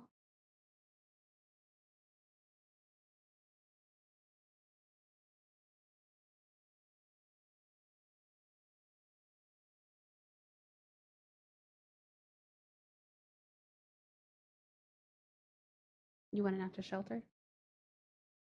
Sorry, Justin, do you mind putting veterinary after shelter? No? Veterinary shelter. Oh, just kidding, Justin. Can we put veterinary back in? Yeah. And then after shelter, put medicine, please? That's what I said. Yeah. Thank you.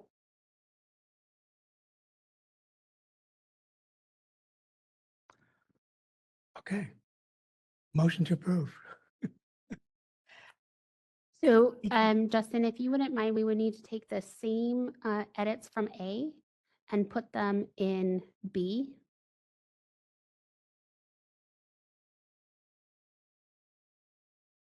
Ah,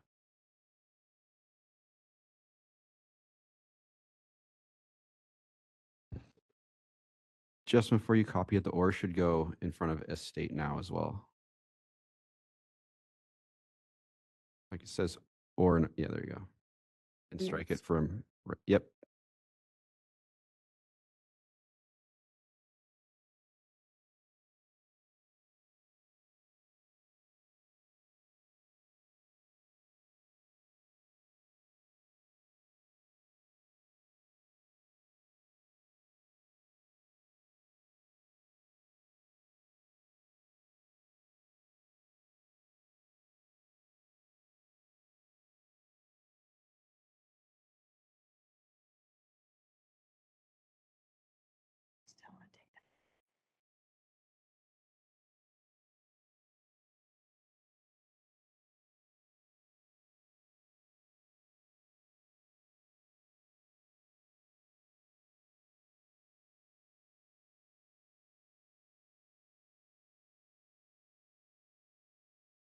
Yeah, so you take that and then where it says university program, you're going to put it right there. Yeah.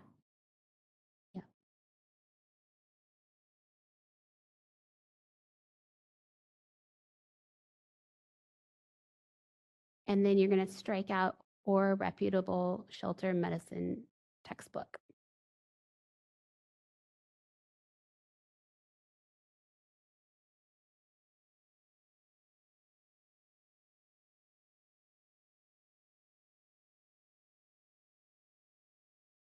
The bottom of the page, there's a space between the A and the N. Scroll up a little bit. There you go. And we can do the technical changes later, guys. Yeah. Okay. Thank you, Justin.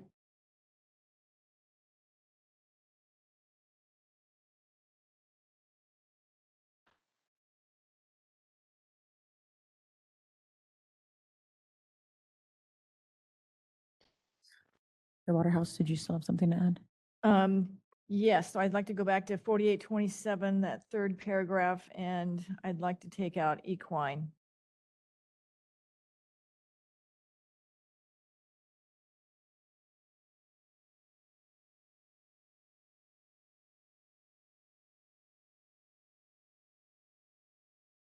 Dr. Grant, is that going to be a problem?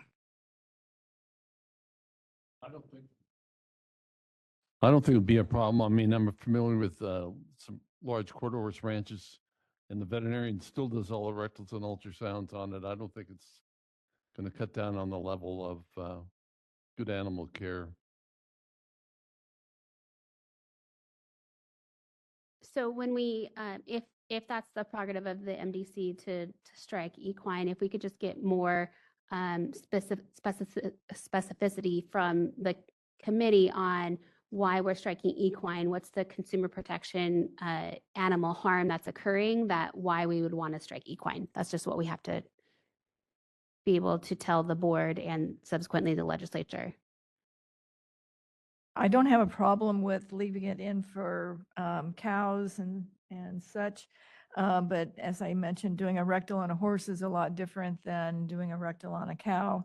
As Dr. Grant has said also, and Dr. Grant can talk about this much better than I can. So why don't you do that?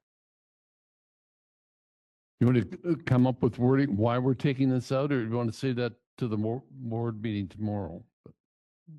Well, so it depends. So if the MDC is going to recommend it, you have to discuss it now. And then that rationale that the MDC provides would then go to the board.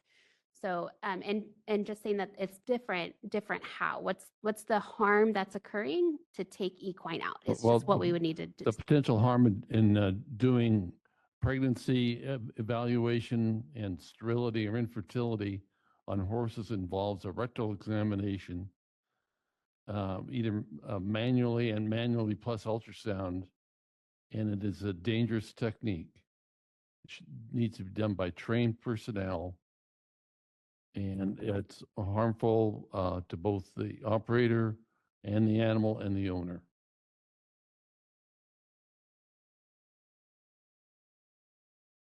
Consumer protection. And did you say something about that's one of the major causes for Malpractice, yeah. malpractice suits?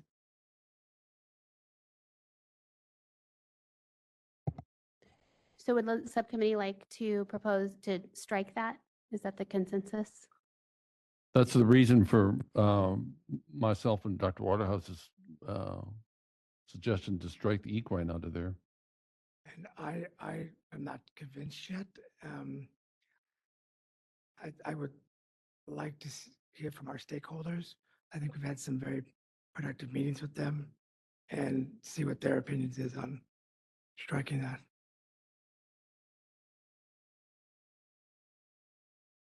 Justin, would you mind striking equine just so we can show the public who's in person and on joining us virtually could see what it looks like? And then there's a request to open to public comment specific to this amendment.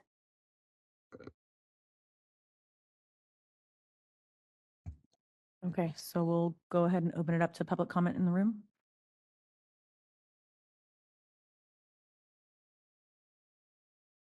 Hi, Grant Miller, California Veterinary Medical Association. In relation to Section 3, which is existing law, you have to recognize that by striking equine there, you're not going to stop anybody from doing breeding practices, because this specific section is in relation to only at the time of artificial insemination. It was written in there originally because artificial inseminators, which are their own business, when they artificially inseminate, too much information here. One arm goes in the rectum to hold on to the cervix, and then the other, if you're doing it correctly, you don't need to actually enter the vaginal cavity, but the pipette is inserted through the vagina.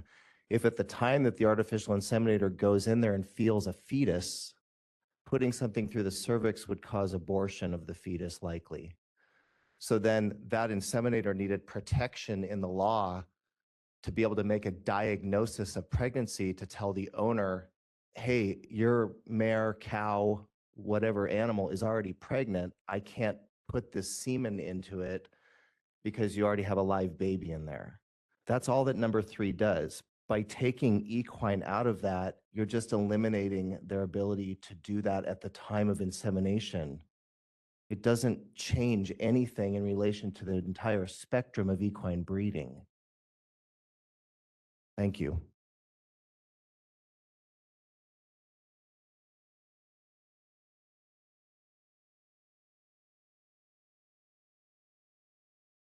Seeing no further comments in the room, can we open it up for public comment online, please? We are open for public comment on this specific section of agenda item 4. If you'd like to make a comment, please raise a hand by tapping that hand button at the bottom of the screen. Dial-in users dial *3 to raise your hand, and we will call on people in the order we have requests. We're going to take just a few seconds now to see if we have a request for any additional comments.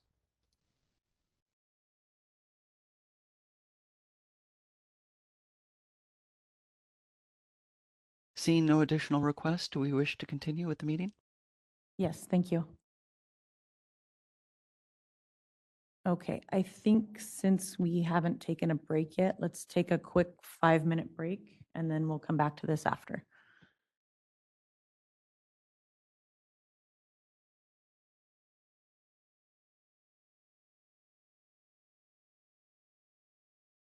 Okay. Do we have anybody that would like to make a motion on this item?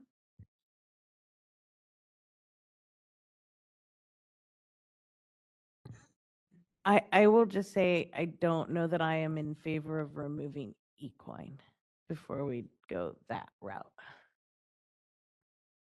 I don't know that we've presented it to our stakeholders, and I don't know that we've discussed it enough, and I feel like it's already there in an existing law, and I don't know that that's where we have the issues. So I'm a little concerned about that. Did someone make a motion to strike it? Or you're asking, so are you asking for a motion with it in place? Any motion? Does anybody have a motion? I would motion to approve without striking equine. Yeah, but what are we approving? I mean, we've made a number of changes here. Is there a chance of going down the list and wherever we've inserted things? All the changes that Justin had written as we were going along. So it sounds like the motion from Dr. Nunez, and Dr. Nunez on page 6 of the memo is suggest language for the motion, and you would just add as amended today without the striking of equine. So then Dr. Grant, it would be everything that was displayed on the screen. And I would second that. Well, do you want me to read that language? Yes, please. Oh, sorry. Christy always gets to read the language. Motion to recommend to the board submission to the California State Legislature, the attached legislative proposal to amend BPC sections 4825.1 and 4827 regarding veterinary medical practice exemptions, including the amendments Made today made today. And I'll second. without the addition of striking equine. Do we need to say that? Yes. Without the additional strike of equine. It's not strike. And Ms. Pulaski, you second the motion? I second that. Okay, any further discussion from the committee?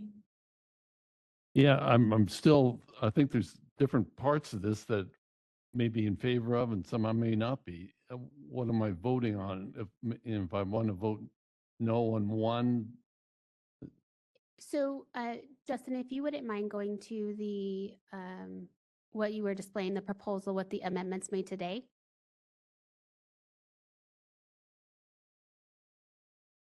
And then if you go down, I think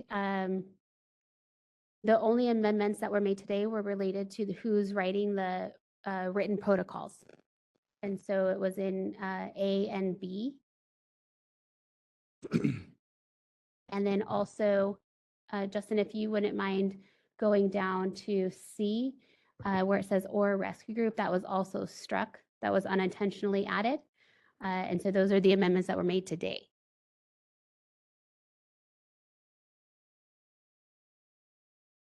So that's would be the motion. That is the motion from Dr. Nunez and seconded by Ms. Pulowski. so we're not making changes on the equine.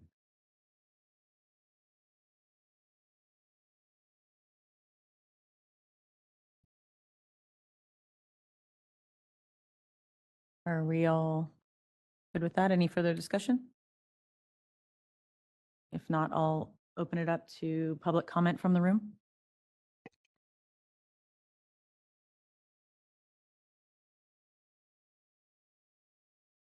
Thank you. Grant Miller, California Veterinary Medical Association. I'd like to draw your attention to page 9, paragraph 6, which is it's new language that's added as part of this bill proposal.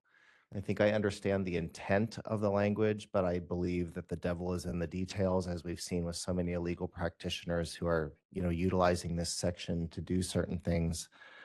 Paragraph 6, the intention is that if you go to your veterinarian, my understanding of paragraph 6 is that the intention is that if you go to your veterinarian and they send you home with medications, it's not considered the practice of veterinary medicine for you to administer those medications pursuant to what your veterinarian told you to do. But that's not what paragraph 6 says. Paragraph 6 says that if a veterinarian writes out a treatment plan and somebody's using that, that's not considered, that's exempted. And you can go online and find veterinarians from anywhere that will talk about treatment plans for treating parasites and whatnot. I think the intention is that the veterinarian in this scenario has a veterinarian client-patient relationship for the condition that's being treated or conditions that are being treated. And if that is the intention, that should be specified in this language.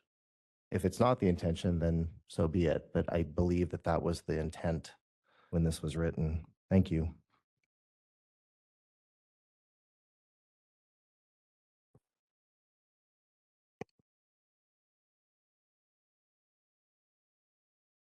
CPR.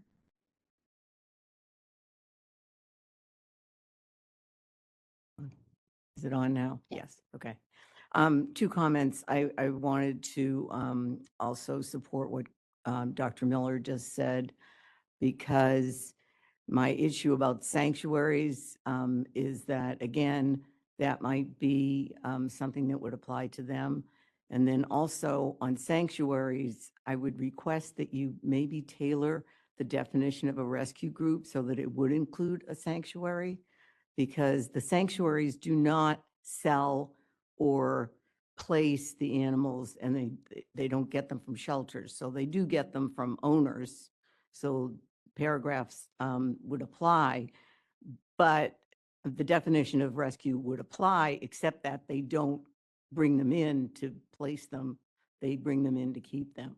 So I would just request that you'd consider changing the definition of rescue group to include a sanctuary. And also, I agree with what Dr. Miller just said.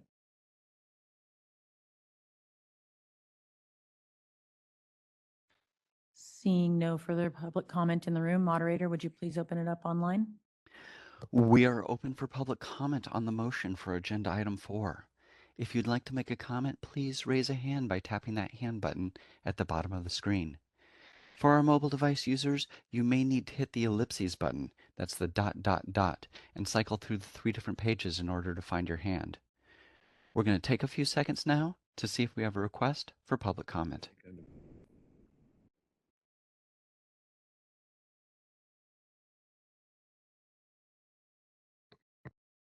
Seeing no request for public comment on WebEx, do you wish to continue with the motion? Yes, thank you. So do we need an amendment then to include Ms. Lutz and Dr. Miller's comments if we're in favor of those one at a time? Yes, I believe Dr. So, Miller's- Bonnie, is your sanctuary a bird sanctuary? Bonnie? Bonnie, is your sanctuary a bird sanctuary? Because I looked up the definition of sanctuary. And there's a definition for a bird sanctuary. A tract of land where birds and wildlife, especially those hunted for sports, can breed and take refuge in safety from hunters.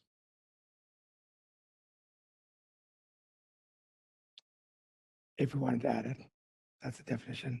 And as far as Dr. Miller's point, I think the original intention was specifically to boarding facilities that were administering medications to pets that were being boarded there. But I think it expanded as a concession to the concerns of the rescue groups, where written protocols could be used, but it wouldn't work. Now that I'm thinking it out, because this is prescription medicines. And we're not proposing prescription medicines to be used by shelters. Right. I think the VCPR would be a necessary component of that Yeah, one. so I think Dr. Miller is correct that we should add prepared by a licensed veterinarian with an established VCPR.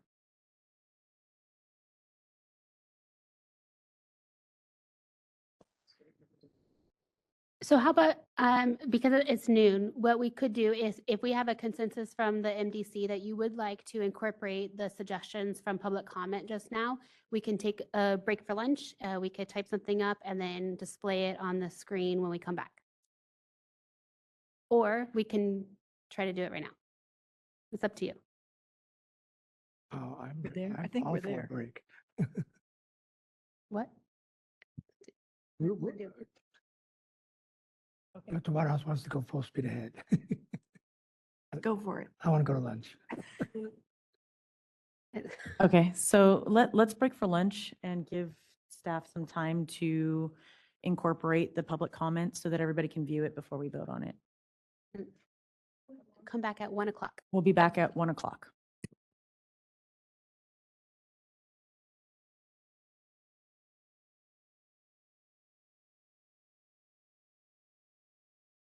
Okay, welcome back. Over lunch, staff prepared some wording on adding VCPR.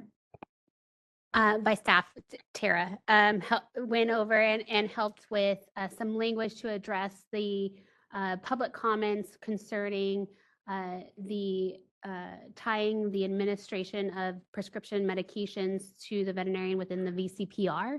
So Justin, if you wouldn't mind sharing your screen to show what that looks like. And then we were not able to address the public comment regarding sanctuaries. And so we can look at what's on the screen, and the MDC can decide to either move this forward as is, or we can talk through that sanctuary piece a little bit more, because I think that some had some concerns with that. So, so what we have is being shown. And so the next steps would be, because we have a motion and a second on the table. So if the individual who made that, so Dr. Nunez or Ms. Pulaski would like to accept this friendly amendment, and then we could go from there.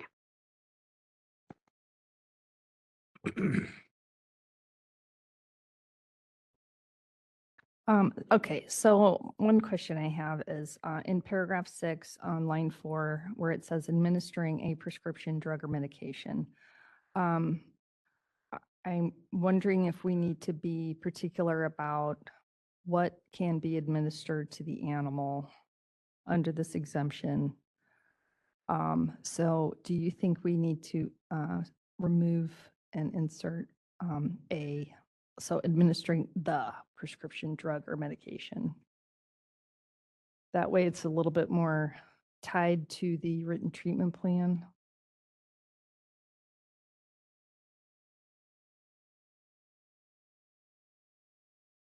Sometimes we get in the weeds on things and I don't know if, Isn't that already in there? Yep. Justin, right where your mouse is, if you would, can you do me a favor and strike that and put the, then you can see what that looks like. Oh. So I mentioned the drug that was prescribed, not just a drug.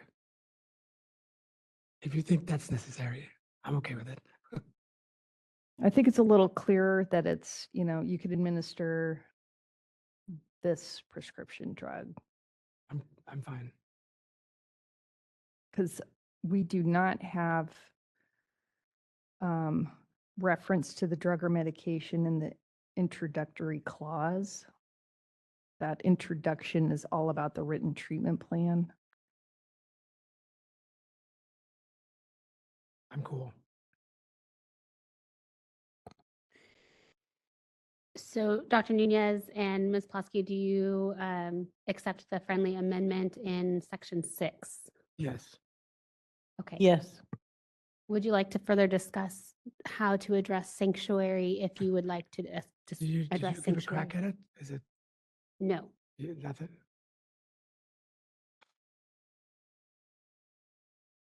I feel like, because I looked at it, and when you're defining the terms, I feel as if it would need its own definition. And then that would require us to go through and add sanctuary throughout the language. That would be my concern. So if we were to do that, we would need to hold off and add that language. So I'm not against it. I'm not saying I'm against it. I'm just saying that it's something we need to consider, because I don't think we can just say, oh, we're going to add sanctuary into this terminology. I think that's concerning because it doesn't just fit right in. Can't just slide it in there. I think that dictionary definition of sanctuary refers to a plot of land where wild birds can go free from hunters. But I think that many rescue groups use the word sanctuary in their name. There was a sad story of the Happy Cat Sanctuary in the news recently, which was clearly a rescue group, but they used the word sanctuary. So I'm kind of leaning towards it's not necessary to add the word sanctuary, because a lot of groups that would be affected by this regulation can use that word in their title all the time. So I don't think it's necessary.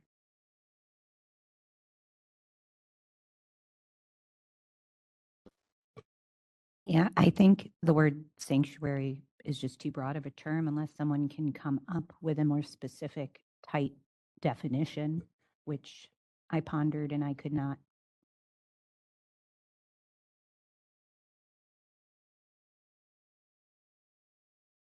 I guess the question is, what's the difference? What is the major difference between a sanctuary and a rescue? Because if I look at this language, I understand that a sanctuary would mean they are there to live out their life. they're not going anywhere. And so I think that's the biggest difference, in that they're not going to be sold or placed. And so that's my understanding. So, but I would still consider them rescued. Dr. Waterhouse, are there any wildlife sanctuaries in California that might need to fall under an exemption? There are facilities that say they have rescued circus animals, zoo animals and such, yes. Would they be offended if they were classified under rescue groups and not referred to as a sanctuary? I don't think they would call themselves a rescue group, no. They do usually use the word sanctuary. In the eyes of the Veterinary Medical Board, if they call themselves a sanctuary? So currently, my understanding of sanctuaries, the definition of how we have rescue groups, sanctuaries does not fall under that definition. So we wouldn't be able to say it's covered by rescue groups because of the current definition, because it says that at least one of its purposes being the sale or placement of animals that have been removed from public shelters. And there's sanctuaries out there where that's They're not the not doing case. that. Correct.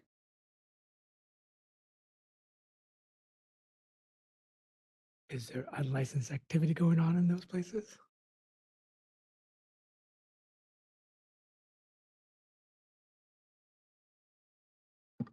And I think we would have to define what would separate a facility being a sanctuary and having, okay, 3 rescued birds versus me having 3 rescued birds. That's the biggest difference. And I think if you're looking at adding sanctuaries, putting it on 5 might not be the most appropriate place to do it, just because of how 5 is written. The goal was for shelter groups and rescue groups who are removing animals from shelters to help with the over pet population and to help find them homes, where sanctuaries, that's not the case.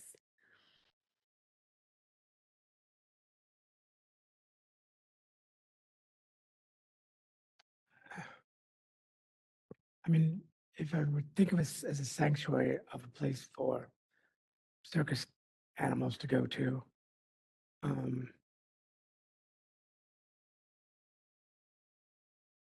don't know if they would want to, I don't know. I mean, I would think that places like that would have a relationship with veterinarians to take care of their pets if needed, but their main function is to provide a place for them to go, not to rehabilitate them or place them or spay or neuter them. Sanctuary implies it's a safe place for them to go. And if some of them happen to be sick and require veterinary care, then nothing prohibits them from taking them to see a veterinarian or to have a veterinarian come to them. I don't hear an outcry from this sanctuary community that they need to be able to do more to complete their mission. So are you suggesting we move on with? I don't think it's necessary to add it. It's not in there. Okay. I don't think we need to add it. So we have a motion and a second. You've accepted the friendly amendment to section 6. And I know we've already taken public comment, but I would recommend that we do that again since the motion has changed to address 6, just to put it out there again before taking a vote. Okay, so we will open it back up to public comment in the room. And seeing none, moderator, will you please open it up to public comment online? Thank you so much. So members of the public, if you would like to comment on this agenda item, please raise your hand. If you've called into the meeting, you may press pound or *3. We'll give you a moment.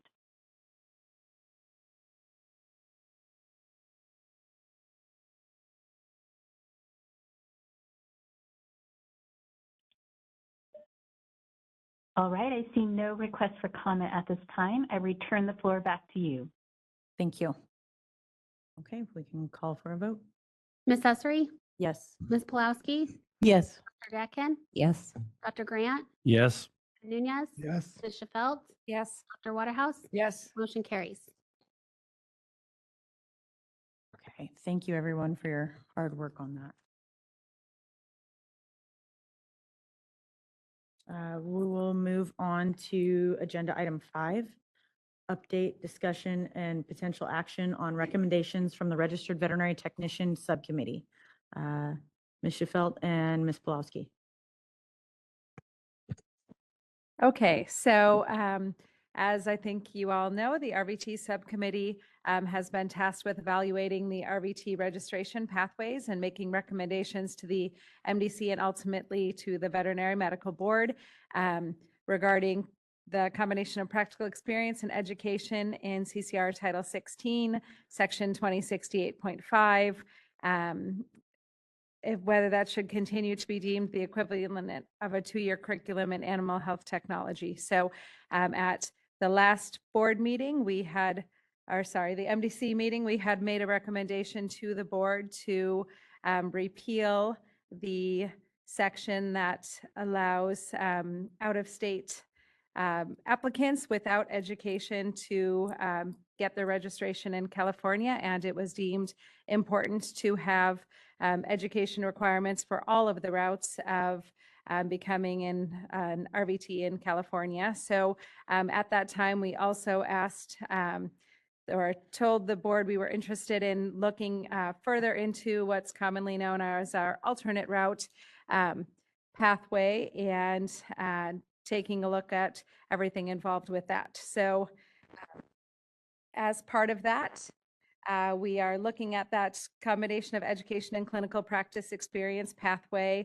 And currently that is 2068.5 subsections A and F. And we had, sorry, now I lost my spot.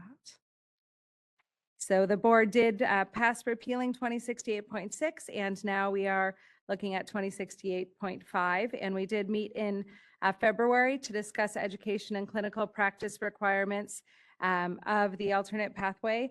And we are recommending the board initiate a rulemaking to amend the section to address concerns specifically related to qualified instructors, the number and location of required clinical practice hours, and the supervising veterinarian's license and attestation requirements. And we currently are not recommending reducing the existing education hours. So I think the first part of this that we were looking more closely at would be the term qualified instructor from CCR Title 16, 2068.5, subsection A, which does state that the education shall consist of a minimum of 20 semester hours, 30 quarter units, or 300 hours of instruction.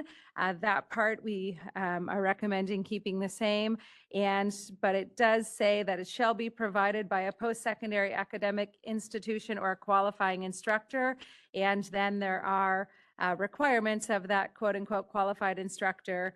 And at the time this regulation was made, there were not many education programs available in California. So this was intended to give people the opportunity to have a qualified instructor outside of a regular veterinary technician education program. So it was decided that the requirements for that qualified instructor must meet at least 2 of the following requirements, which was a license, registration, or certificate related to the subject matter of the course, a master's degree or higher from an educational institution in an area related to the subject matter, training, certification, or experience in teaching the subject matter, or at least 2 years experience in the area related to the subject matter of the course. So any combination of 2 of those would fit the definition of qualified instructor in this language. But it's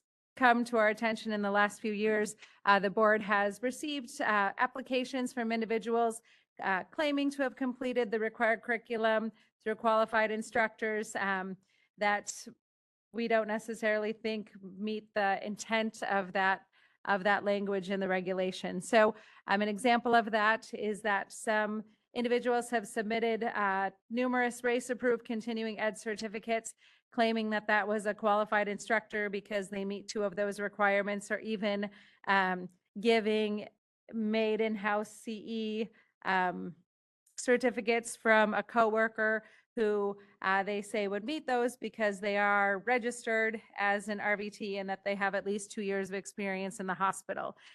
So because of those things, we were looking at this, as well as that over the last 10 years or so, there's been a lot more accredited and post-secondary education programs for RVTs in California. It looks like a search of the BPPE database, yes, said there were at least 50 veterinary technician programs in California, and a lot more availability of online education as well, of both accredited and non-accredited programs. So that there's a lot more availability of vet tech educating programs. And so because of that, that availability doesn't seem to be an issue anymore, and classes are more accessible than ever. So because of that, the subcommittee is recommending striking the a qualified instructor who satisfies the qualification requirements of subsection E1 and all of subsection E that talks about those requirements that that instructor would have to make. So that's the first part of our thing. I don't know if we want to discuss these things one at a time or just keep cruising through. Or Christy, anything else for that part? Want me to keep going? So the only instructors will be those from a post-secondary academic institution. Yes. And do we need to add that it's an accredited institution? No, because the alternate path is for those who are not accredited, because in statute, we already accept the accredited. This is our alternate okay. path that is the non-accredited programs. But they're approved, they're post-secondary education institutions that are approved through other means like BPPE, Okay. the ACCJC. It's not AVMA accredited. Correct. Approved by- Yeah. So there is an accrediting body that's, Correct. okay. And approving, they don't do accreditation, but they approve, just different in words. So and that's current law, that they have the ability to do that. We're just eliminating the instructor. It would have to be through a private post-secondary institution or the accredited, AVMA accredited programs through statute. So like the Los Angeles Unified School District could put together an approved program for veterinary technician, and that would be approved? I don't know if they would, I don't know the answer to that. We need a list of those other post-secondary Yeah, institutions. so in the memo, there's a link to the list of the current Okay. ones that are approved through BPPE, and there were 50 there. And then there's other programs too, and some of those on that list also offer the solely online. So the one in the link in the memo is just for the ones that are operating in California, but there's private post-secondary education institutions that are not just in. Because we wouldn't want just for-profit educational.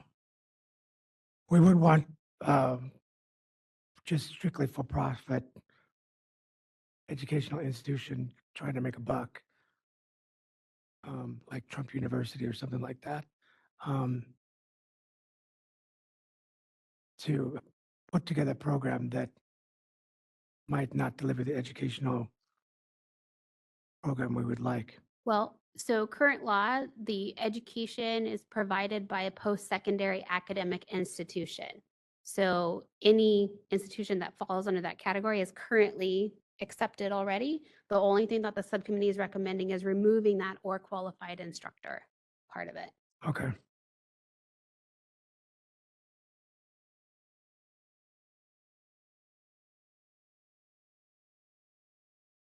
Okay, so the next part of this is the clinical practice hours for this part education and part on the job practice hours. So currently RVT applicants are required to complete 4,416 hours of directed clinical practice under the supervision of a California licensed veterinarian.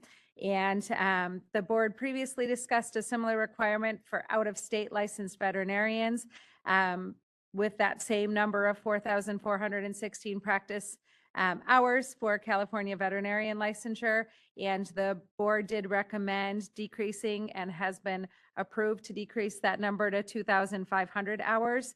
And the reason for that was that the board felt that the 4,416 practice hours were excessive and potentially punitive to individuals with children who were not able to meet that requirement as easily as individuals without children. So citing those same reasons, and since this education or alternate pathway does require both education and clinical practice experience, the subcommittee would recommend decreasing that number to 2,500 hours of clinical practice.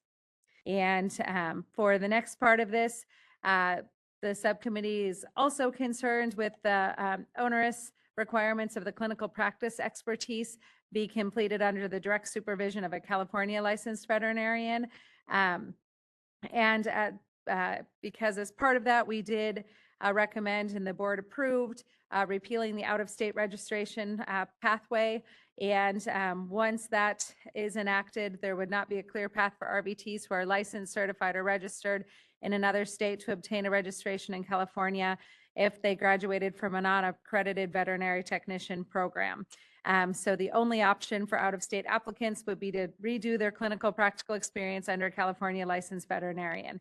And as a subcommittee, we believe this is an unnecessary barrier, and out-of-state applicants should be able to use their clinical practice experience hours obtained in that other state towards their RVT registration requirement. And removing that barrier to California RVT registration may increase the number of RVT registrants and increase access to veterinary care. So because of that, the subcommittee would recommend striking the California license requirement in CCR Title 16, Section 2068.5, subsection F.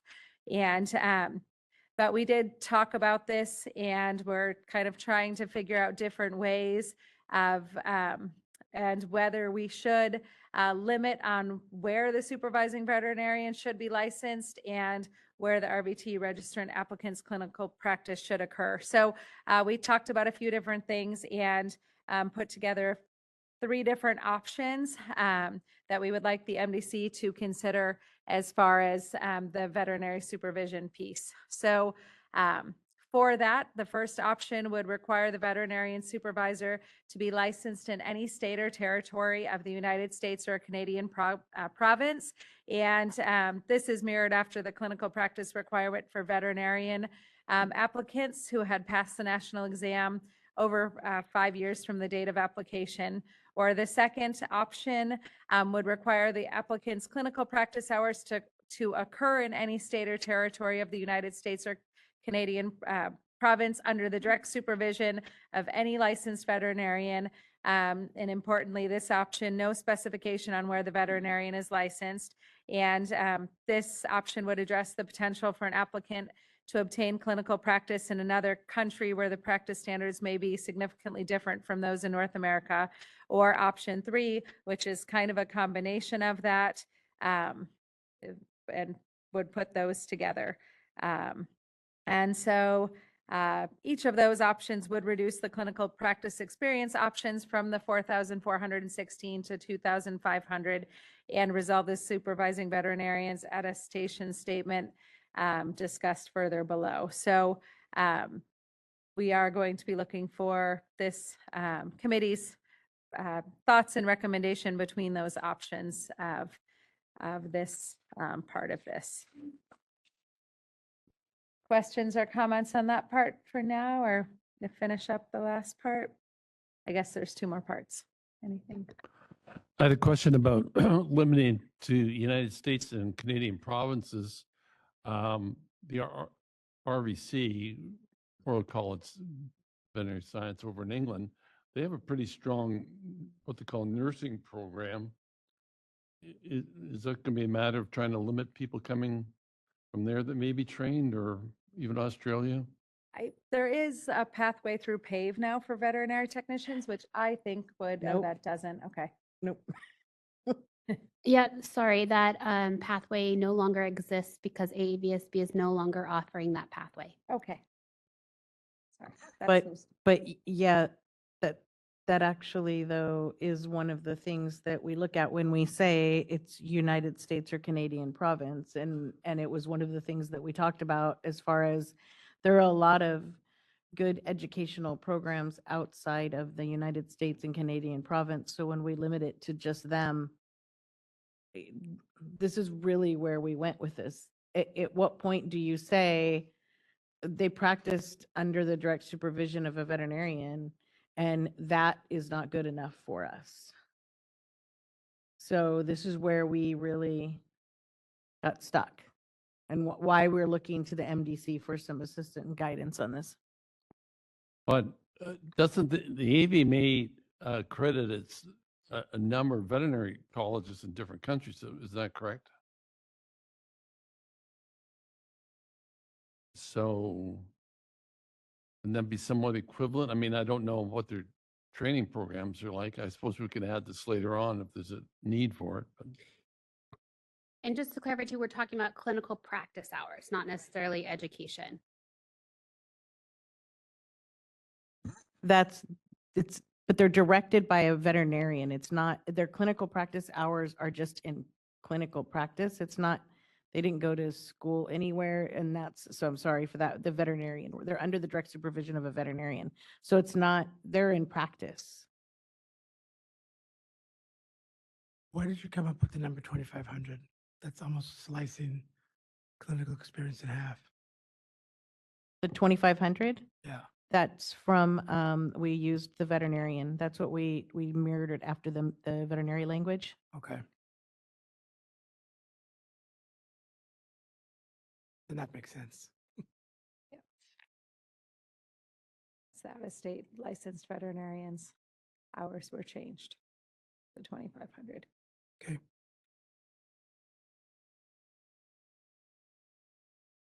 All right, so yeah, I don't know if we want to talk about the options now or move on and then finish them.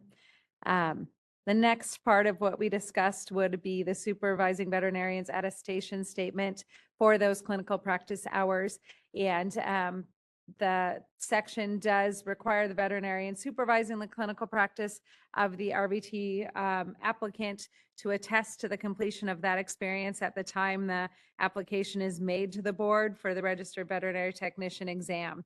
So since applicants currently are not, no longer apply to the board to take the VTNE, instead apply to take the VTNE directly to the examination administrator.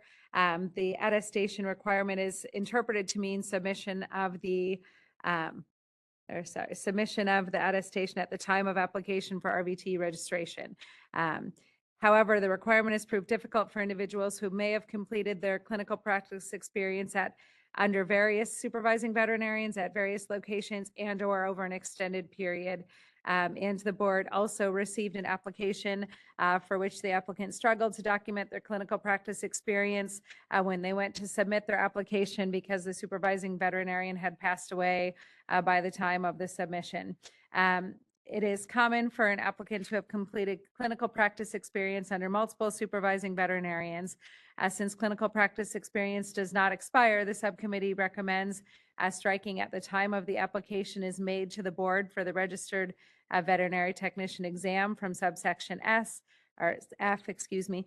This regulatory amendment would allow each supervising veterinarian to attest to the clinical practice hours as soon as they were completed, and then the applicant would keep those things for when the time comes to apply. So that's that part of it. And then we also talked about the supervising veterinarian's attestation statement of knowledge, skills, and abilities. And that the directed clinical practice requirement in subsection F shall have provided the applicant with knowledge, skills, and abilities in the areas of communication with clients, patient exams, emergency procedures, laboratory procedures, diagnostic imaging, surgical assisting, anesthesia, animal nursing, nutrition, dentistry, and animal behavior and pharmacology. The supervising veterinarian shall complete a checklist attesting to proficiency in specific skill areas within the preceding categories. And the subcommittee is recommending amending the language in subsection G to allow supervising veterinarians to attest to only those categories that they oversaw and are comfortable attesting to. Since the knowledge, skills, and abilities may be gained under multiple supervising veterinarians over time, a supervising veterinarian may have only overseen the applicant's certain parts of that, such as patient exams, client communications, or surgical assisting, but don't necessarily see that person in all areas. And a supervising veterinarian should be able to attest to only those categories for which they directly supervise the applicant then, rather than the entire list. And so then the final part that the subcommittee had talked about would be eliminating a checklist. Over the past decade, the board has directed RVT registration applicants to submit a completed registered or RVT technician task list, proof of experience checklist that's linked in our memo, and use that to meet the requirement under CCR Title 16, 2068.5 subsection G. However, this checklist is far more extensive than the general categories that I read above, and the checklist is not incorporated by reference in the regulation. So, and then when the subcommittee reviewed the checklist, we do believe that there are multiple outdated and unnecessary tasks specified in the checklist. And we believe that the board should trust the professional judgment of the licensed veterinarian supervisor who's attesting to the knowledge, skills, and abilities in each of the aforementioned categories. And if the supervisor is willing to sign a statement attesting to the knowledge, skills, and abilities in each category, that should be sufficient to meet the requirement. So therefore, we would recommend removal of the checklist from subsection G.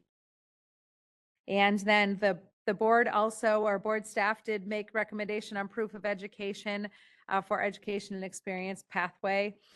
So this part was from board staff, CCR Title 16, 2068.5, as subsection D requires RVT applicants applying through the alternate pathway or combined education experience pathway to provide the board with a syllabus or an outline for each course and documentation of attendance. Accepting course outlines and proof of attendance from candidates risks the board receiving altered documents. Proof of completion of education should be provided directly to the board from the primary source or verified by the primary source of the education. So section 4841.5 subdivision A requires proof of graduation be submitted to the board by the college, other post-secondary institution, or AAVSB. Proof of completion of education is not required to be submitted by education providers for combined education experience pathway applicants. So in the sunset review, the board has requested amendments to section 4841.5 to expand and clarify the RVT registration pathways.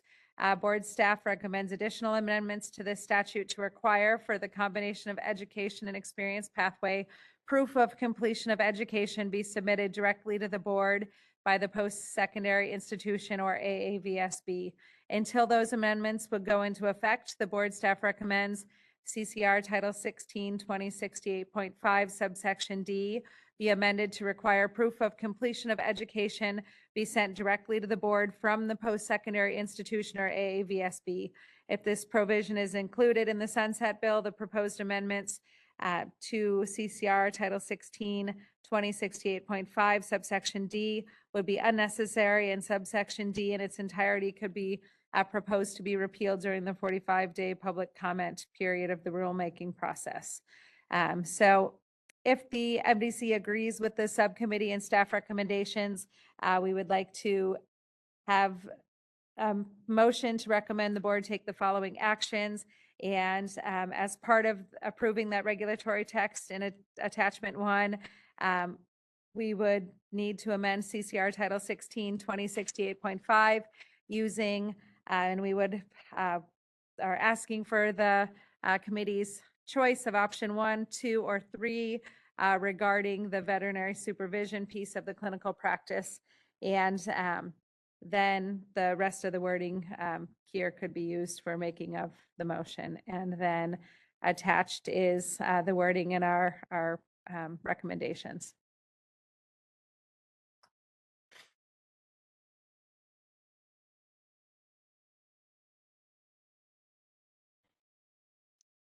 Thank you. So does Yes, any, yeah.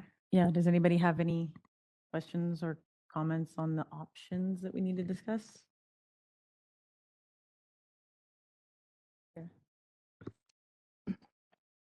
Just one thing to bring to the committee's attention on page 10 of the proposed text. Can you bring the mic closer to you?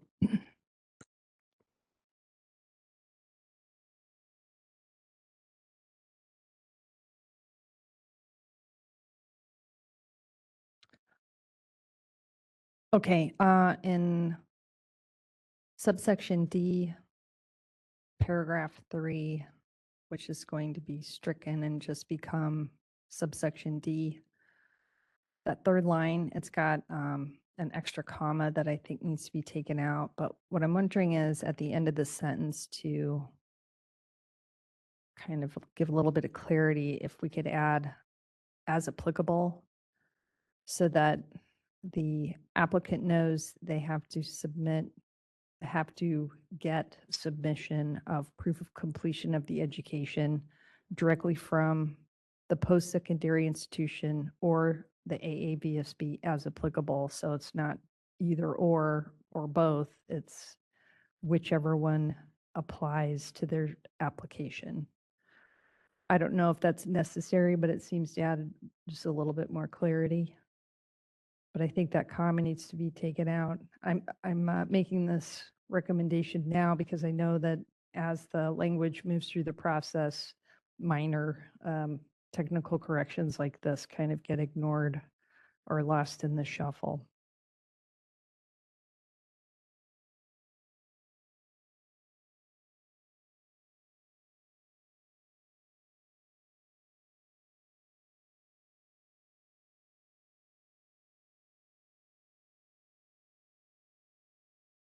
Would you like to see what the language looks like with those revisions? Yes.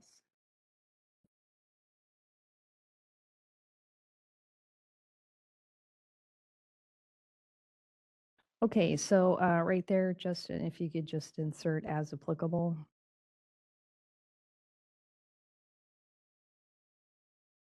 And at the beginning of that line, right after the first word institution,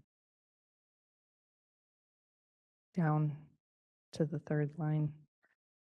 Yeah, right there, strike that comma. Thank you.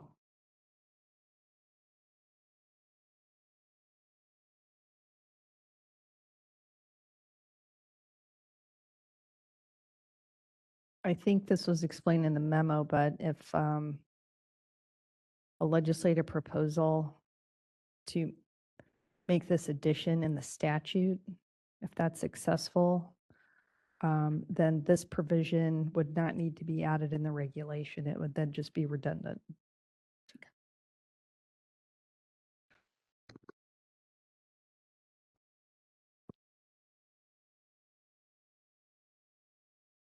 Does anybody have any discussion on the options that were provided? So option 1 is clinical practice shall occur under the direct supervision of a veterinarian licensed in any state. Yep, so option Option- 1 is specific to where the supervisor is licensed. And then the next one is where the applicant gets the clinical experience. Correct. And then option 3 is the combo of the two. So why would we choose option 3?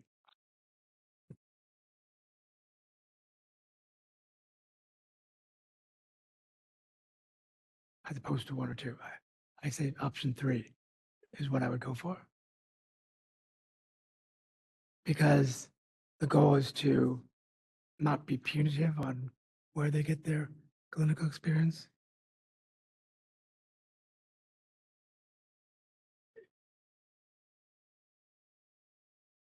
So my opinion is option 3.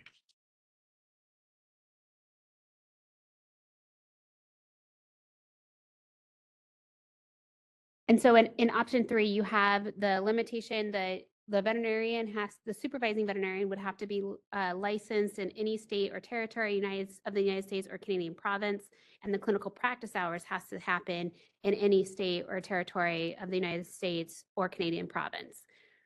So it would be limited to the comment that Dr. Grant had made about other countries would not be accepted under option 3.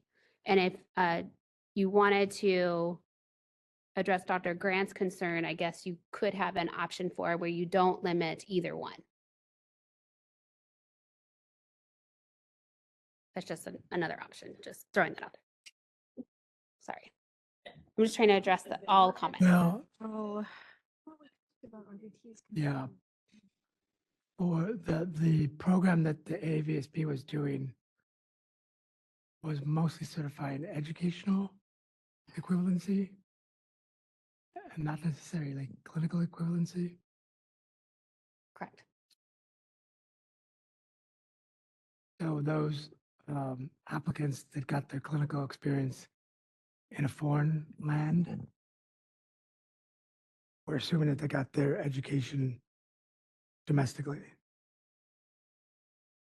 Perhaps, because another thing that the subcommittee had mentioned is that those who are, and I know that AAVSB has taken this into consideration too, those who were trying to go through the pay for RVT programs. One of the things that they had shared recently is there's so much more accessibility to the online programs in the US, and the pay for RVT program, Yes. they had to do a lot more in order to go through that program. So they Where were when they just- heard it, they said, well, why wouldn't I just do the accredited program online? And they wouldn't have to come and do new So education. their stumbling block would be, their roadblock would still be the clinical experience. Yes. And one of the things that the subcommittee had discussed as far as why you would have a clinical experience tied to the US or the Canadian province, the concern is that in other countries, the standard of care is much lower.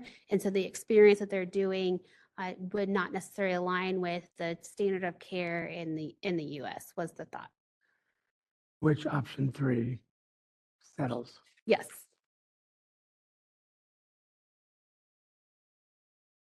So I'm still in favor of option 3. Are you done with? Well, so are we ready for a motion? Unless there's more discussion. Yeah.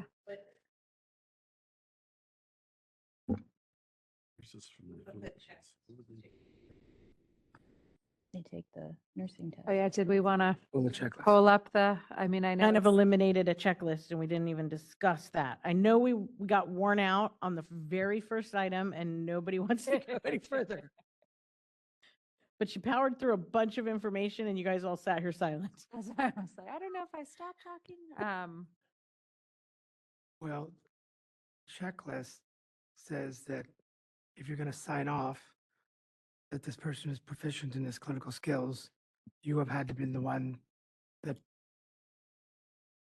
was supervising that. Yes.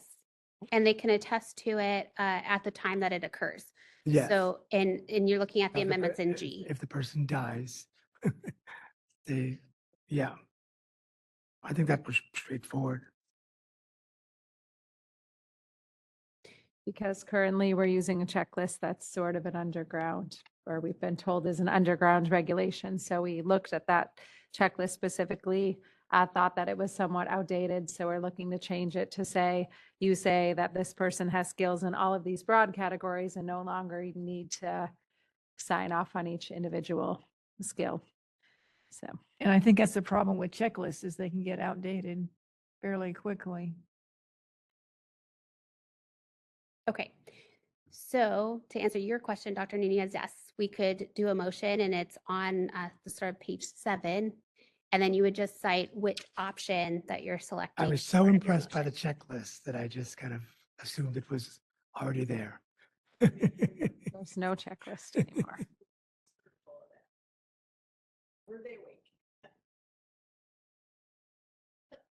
So I motion that we approve this amendments.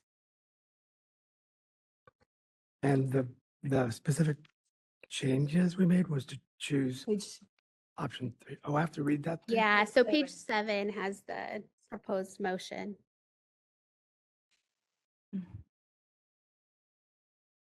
Would you like me to read it for you? I'm there. Oh gosh, it's a long one. I'd like to make a motion to recommend the board take the following actions.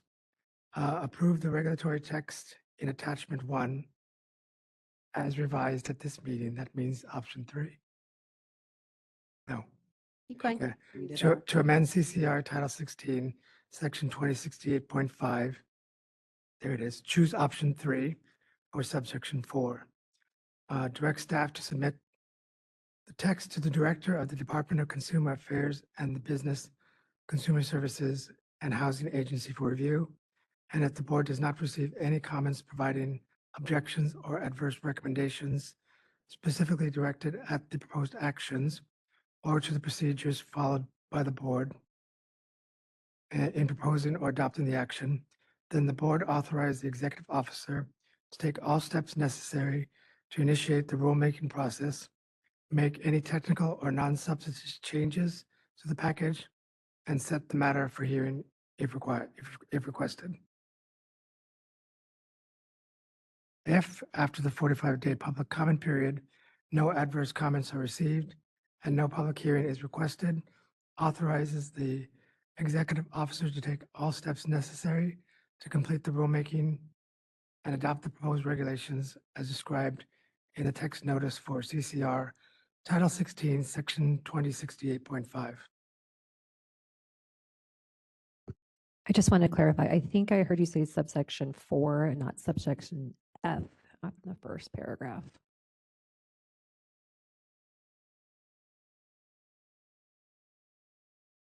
You have to read it again. I do have to read. If you, If I did, it if you would- could just say it was subsection F. Where is The that? first paragraph, approve the regulatory text in attachment 1 to amend CCR. To amend CCR Title 16, Section 2068.5, choose option 3 or subsection F. What did you hear I said? You said 4. Where did 4 come from? It starts with F. Now, Is there a second? second. Okay, any further discussion from the committee? Okay, we will open it up to the room for public comment.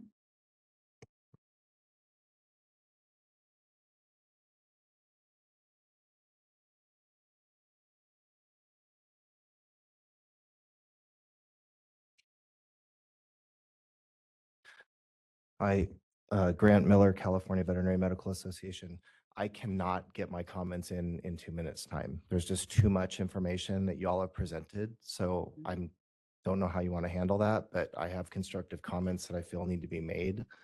And I'm just not that artful to do it in 2 minutes. So in moving back to the section relating to the course instructor qualifications,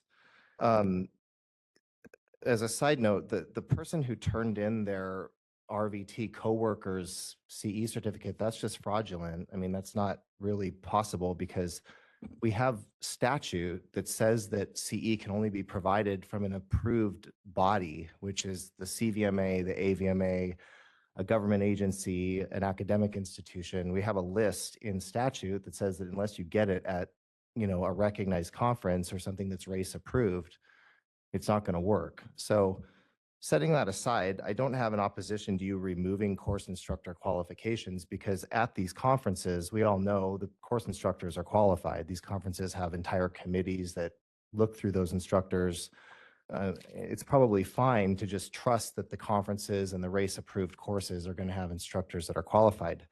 But if you move to repeal the course instructor qualifications of section 2068, then I would say that it stands to reason that you also remove them in section 2085.7, because that's identical language to course instructor qualifications for veterinarian continuing education. And the RVT section mirrors that perfectly. So if you're going to make changes to one, you probably need to make changes to the other. It's the simpler of my two comments. The next comment relates to the checklist. The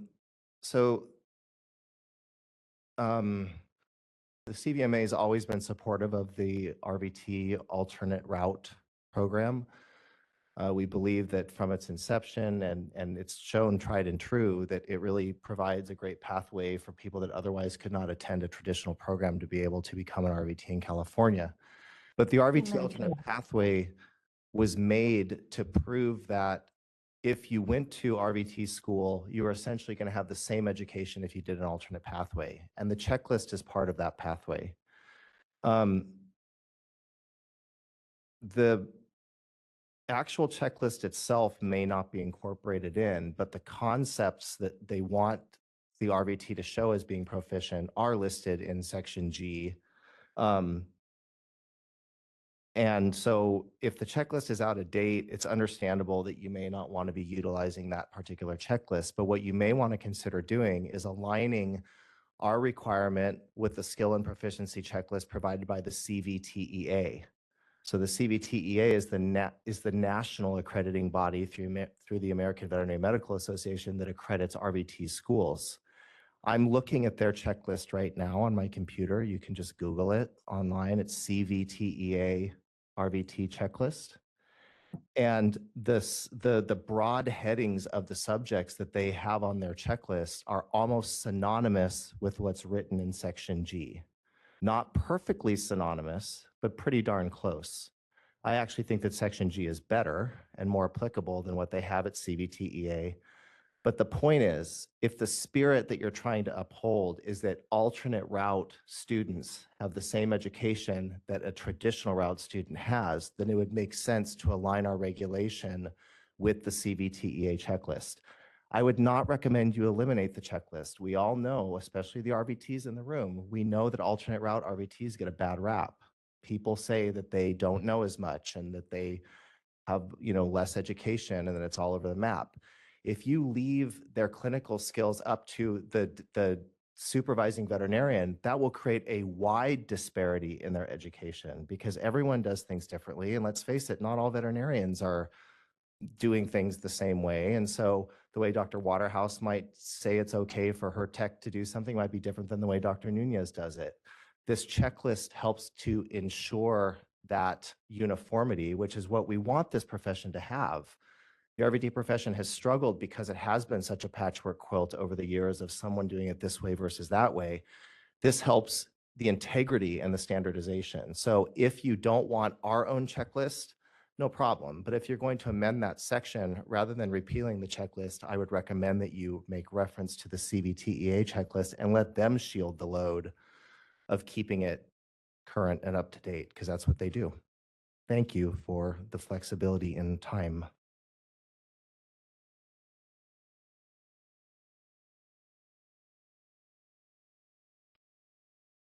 Thank you. Just to quickly respond to, We need to do more public comment. Public comment first. okay. Is there any further comment from the room? Seeing none, moderator, will you please open it up to public comment online? Thank you, Madam Chair. If any member of the public would like to comment on this item, please raise your hand. I do see that we have a raised hand from Nancy Ehrlich. So Nancy, you should see a prompt to unmute yourself. Go ahead and unmute yourself.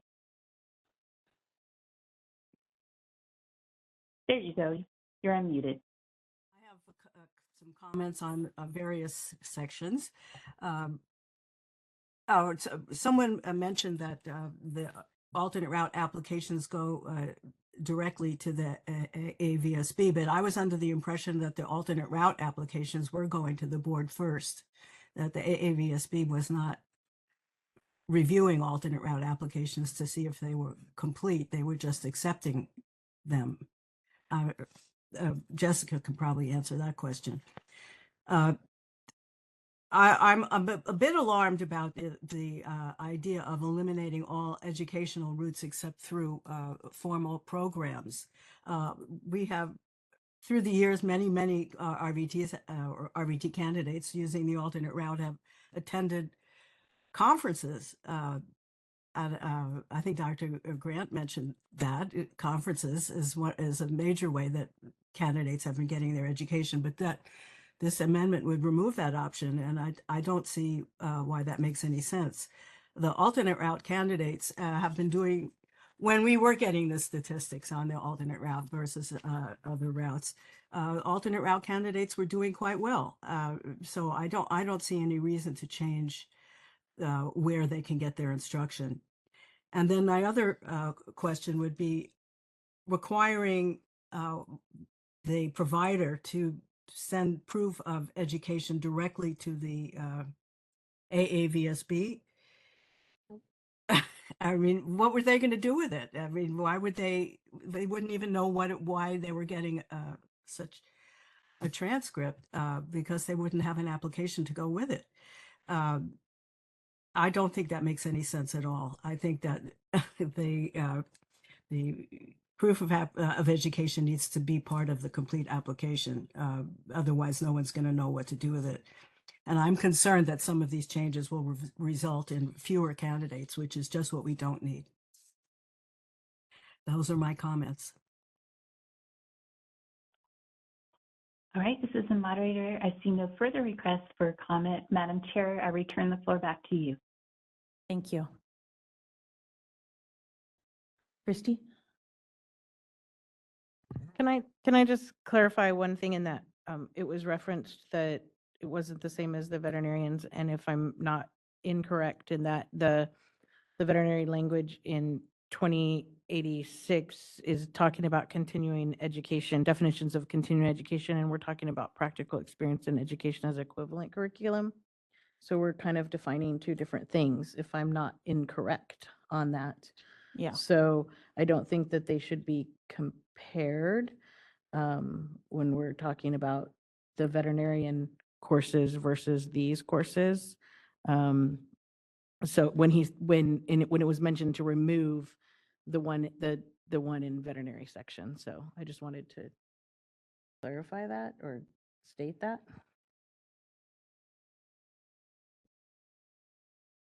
Where we go from here, we can discuss, but.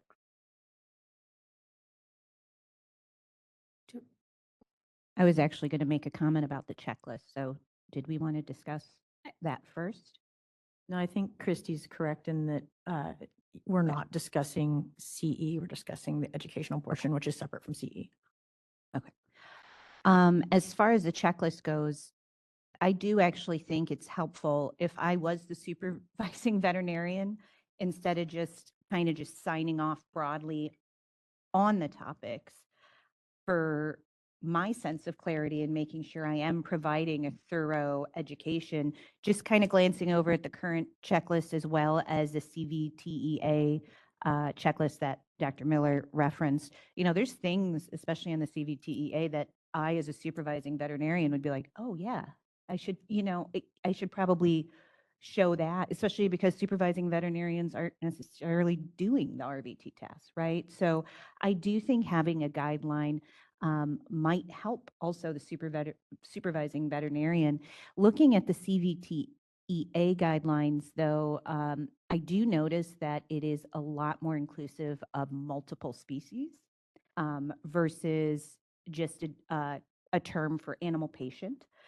So just for trying to make apples to apples equivalency in RVT formal curriculum, I'm assuming multiple species are addressed. Okay. Okay. And that's what I thought, just like in veterinary school. So, there is a little bit of a discrepancy even in the checklist that some of these are bird husbandry and ferrets and amphibians, right? So it's not, they're- it's rarely going to be an apples to apples, because I know as a supervising veterinarian, I'm not going to be teaching you much about ferrets, right? So it's kind of hard to get the equivalent, because I don't think that's going to happen with 99% of clinics trying to teach you even close to the equivalency of a formal education. But they're tested on that as well, so they have to know the information if they're going to be tested on it. So when we're signing off without a checklist, and we're just saying that I'm going to sign off that she or he has sufficient knowledge of husbandry of all species.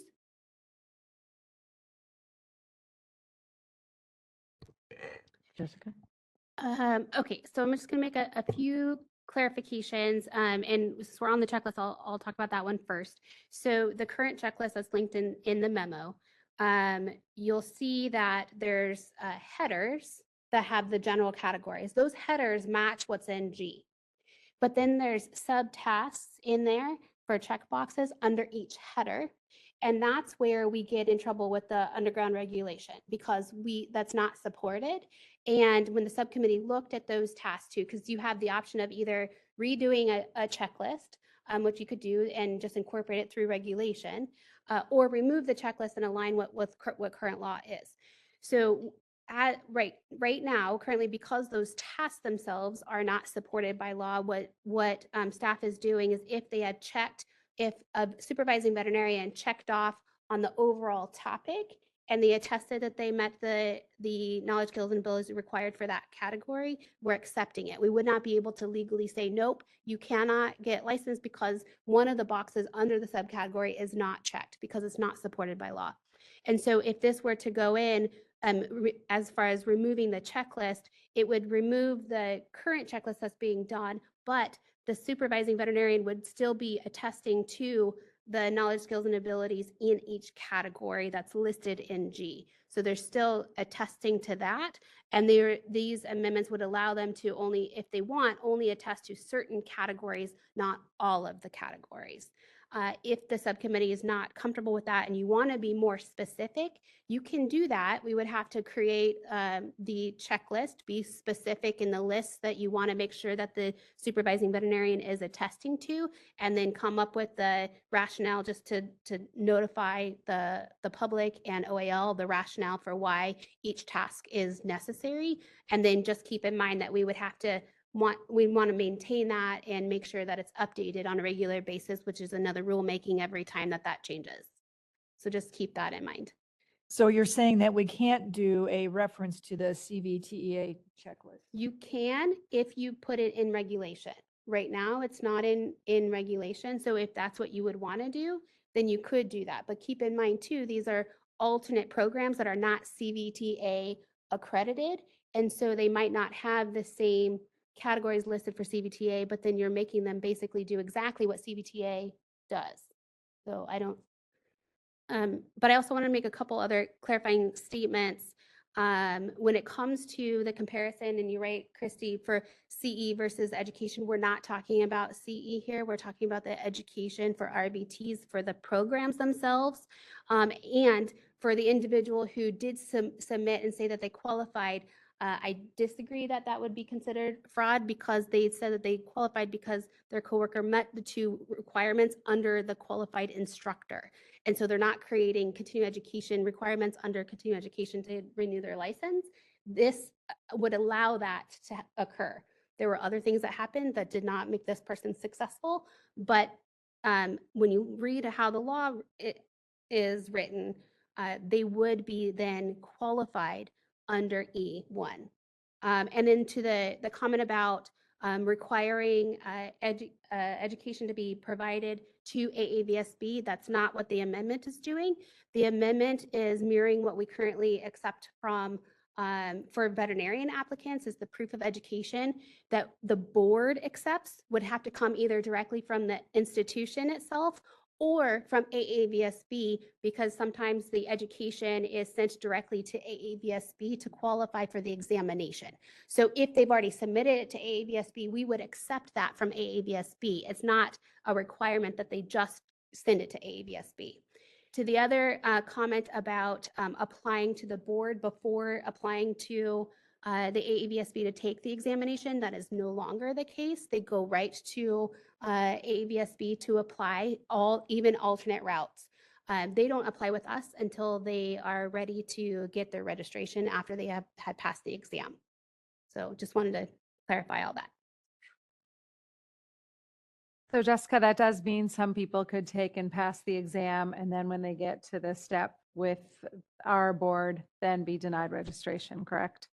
They could for not meeting other requirements. But I do know that AAVSB, when they are reviewing applications, they're wanting to make sure that there's a path forward in that state prior to approving them to take the application. And so what they're doing when they're reviewing our state and other states who have the alternate path, they want to see that those requirements in those states are already met in order to approve them to take the exam. So they are, in order to approve them to take the exam, they're wanting to make sure that they have the clinical practice hours and the education requirement before they're approving them to take it. So by the time they apply with us, they've met those requirements already. Great, that was my understanding. So thank you for clarifying. Oh, I was just following up on the checklist, and the other option would be if those categories are too broad, laying it out in the regulation more specific, but then you'd have to justify each one. I think overall, my biggest problem with the checklist is that it has become outdated, and that you can't necessarily do all of those things maybe during their clinical practice hours. So I'm now, thinking about it, if the CVTEA one is updated on a regular basis, if that is something. I know theirs is also broken into education versus like hands-on experience though, so I don't know if it's directly applicable to ours. But the fact that that is updated on a regular basis would be very helpful, because the same, as Elizabeth's saying, if we put it into our regulation, then anytime we wanted to change that, we'd have to re-go through the process. So, yeah. Again, if we directly reference this checklist has rabbits, intraperitoneal injection of a rat. These are tests that are not going to get checked off on by 99% of supervising veterinarians, right? So it's I see that point as well, where I'm like, well, I can't check that off because I haven't seen a rat, or it's very specific with multiple species too, which is a huge barrier, right? That's just another barrier now that we're putting up. So. And G lists several items that the supervising veterinarian is attesting to, that the RVT would have the knowledge, skills, and abilities in each category. So I guess the question to the MDC would be, is that not specific enough? And if not, then you would need to create something more and have it incorporated in reference.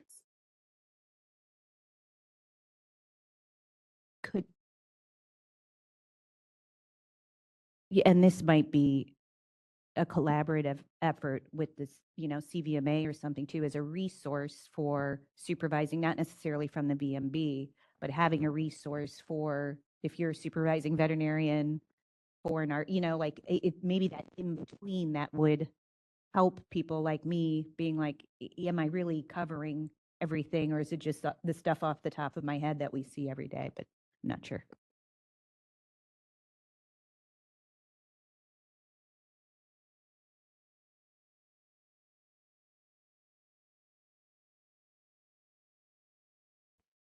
So the main goal of this regulation is to make sure that the applicant is qualified educationally and clinically to be an RVT.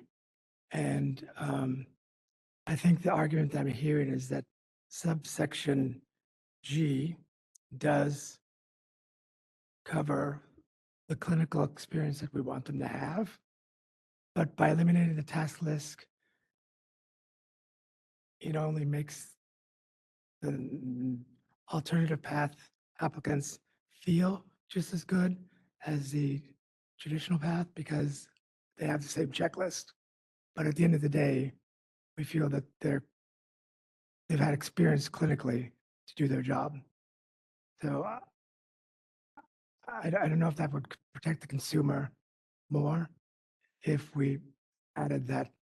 I guess I'm still in favor of eliminating the checklist because if we said that G covers it, the only thing that adding the checklist does is make them feel just as equivalent as accredited programs and gives the supervisor some directions on, yeah, I feel good checking this box because, or it might not because the intraperitoneal injection to the rat is on that checklist.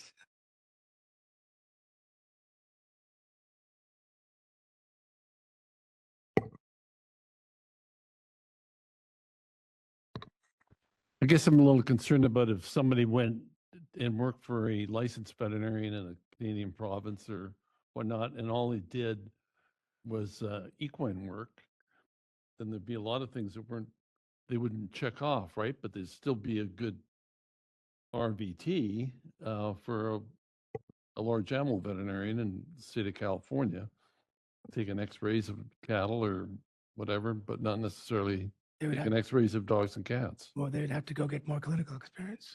And they would still be passing the VTNE. Correct. They would still be taking that board. So at least their knowledge is tested, much like I haven't touched a large animal in 20 years, but I was tested on that knowledge to become licensed. So Well, I guess I understand that whether you become really good at it or not, or get to do it, I mean, from a theoretical standpoint, yeah, this is how you do something, but they have to go 2 or 3 other different places to get experience doing the same procedure on a small animal versus a large animal. I mean, I think that being professionals, we should realize what all the techniques are in the other species, but that doesn't mean we have to do it all the time. They get checked off on it. I just See it have, as guidelines. yeah, I just haven't been convinced that adding back in a checklist is going to protect the consumer more. I think what is in place ensures sufficient clinical experience to the alternate pathway applicants.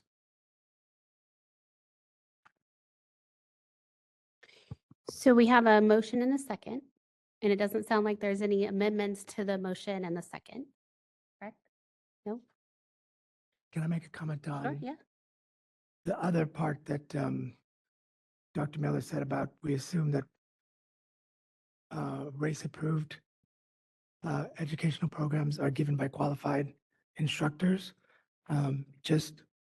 This year, I'm the board liaison to the race committee at AVSB, and I am impressed. That is a very dedicated group of people that actually look at all the programs that are submitted for race approval, and they look at the instructor very closely. And there's been numerous times where they say that this instructor is not qualified to teach this course, and race approval is denied. So they do a good job with that. You can rest assured that they're qualified instructors. Tara? One of the public commenters, Ms. Ehrlich, raised the concern about eliminating the ability for RVT applicants using the alternate pathway to attend conferences. I'm wondering if anyone has any thoughts on that concern and whether or not it could be appropriate to add an additional pathway to obtaining the education credit by using more valid methods of courses, like courses offered through CVMA conferences or something like that. And I think we used to do that. We kind of called it the ad hoc route. The problem that we saw with that, at least if my historical memory is correct, is that it put a lot of strain on the board staff because then they had to take all of those courses and put them together and decide if they were equivalent to the education pieces of a post-secondary education. So. Yeah, there was a pathway for continuing education before my time, and the board did repeal that because of that, and also just the what's on the certificate is not really enough to indicate what happened in that course. But I do know, and again, I wasn't here at the time, but there was a pathway for that, and the board repealed that pathway because it became so problematic. So when I think of CE, I think of the majority of it is building on already base knowledge, right? State and dermatology. What's new? So a lot of CE is based on that baseline knowledge that these applicants need to get. So the only other thing I can think of is that they start their own kind of secondary route, but that would be just the same as starting kind of a informal post-education. What's the difference, right? So I would think that a lot of the CE, you need some of that baseline education. They're going to assume you have. That's my first thought as having CE as your primary baseline form of education. Yeah, I had very similar thoughts on that. Christy?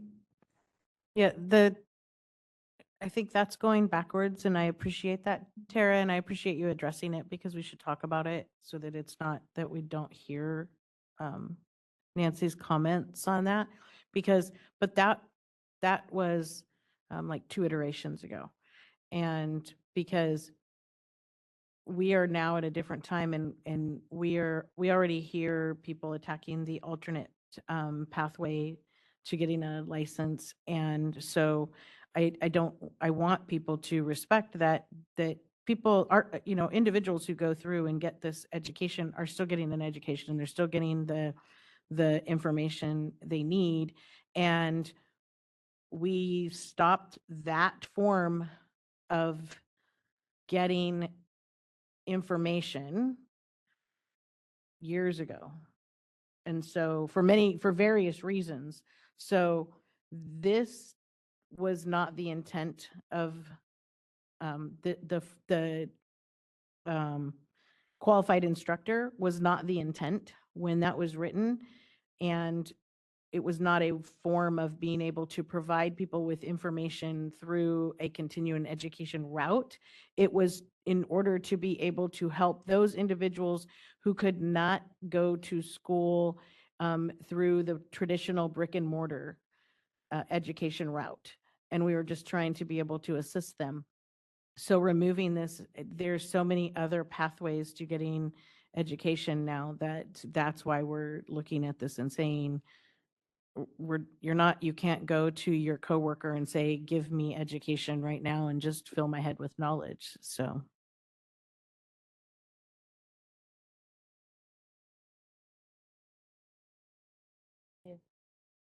If there's no further discussion, I think we can call for a vote.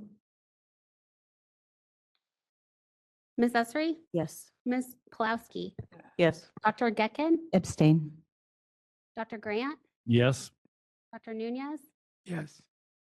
Ms. Shefelt? Yes. Dr. Waterhouse? Yes. Motion carries. Thank you. Okay, I think before we start on the next one, we'll take a quick 10-minute break. We'll come back at 2:30.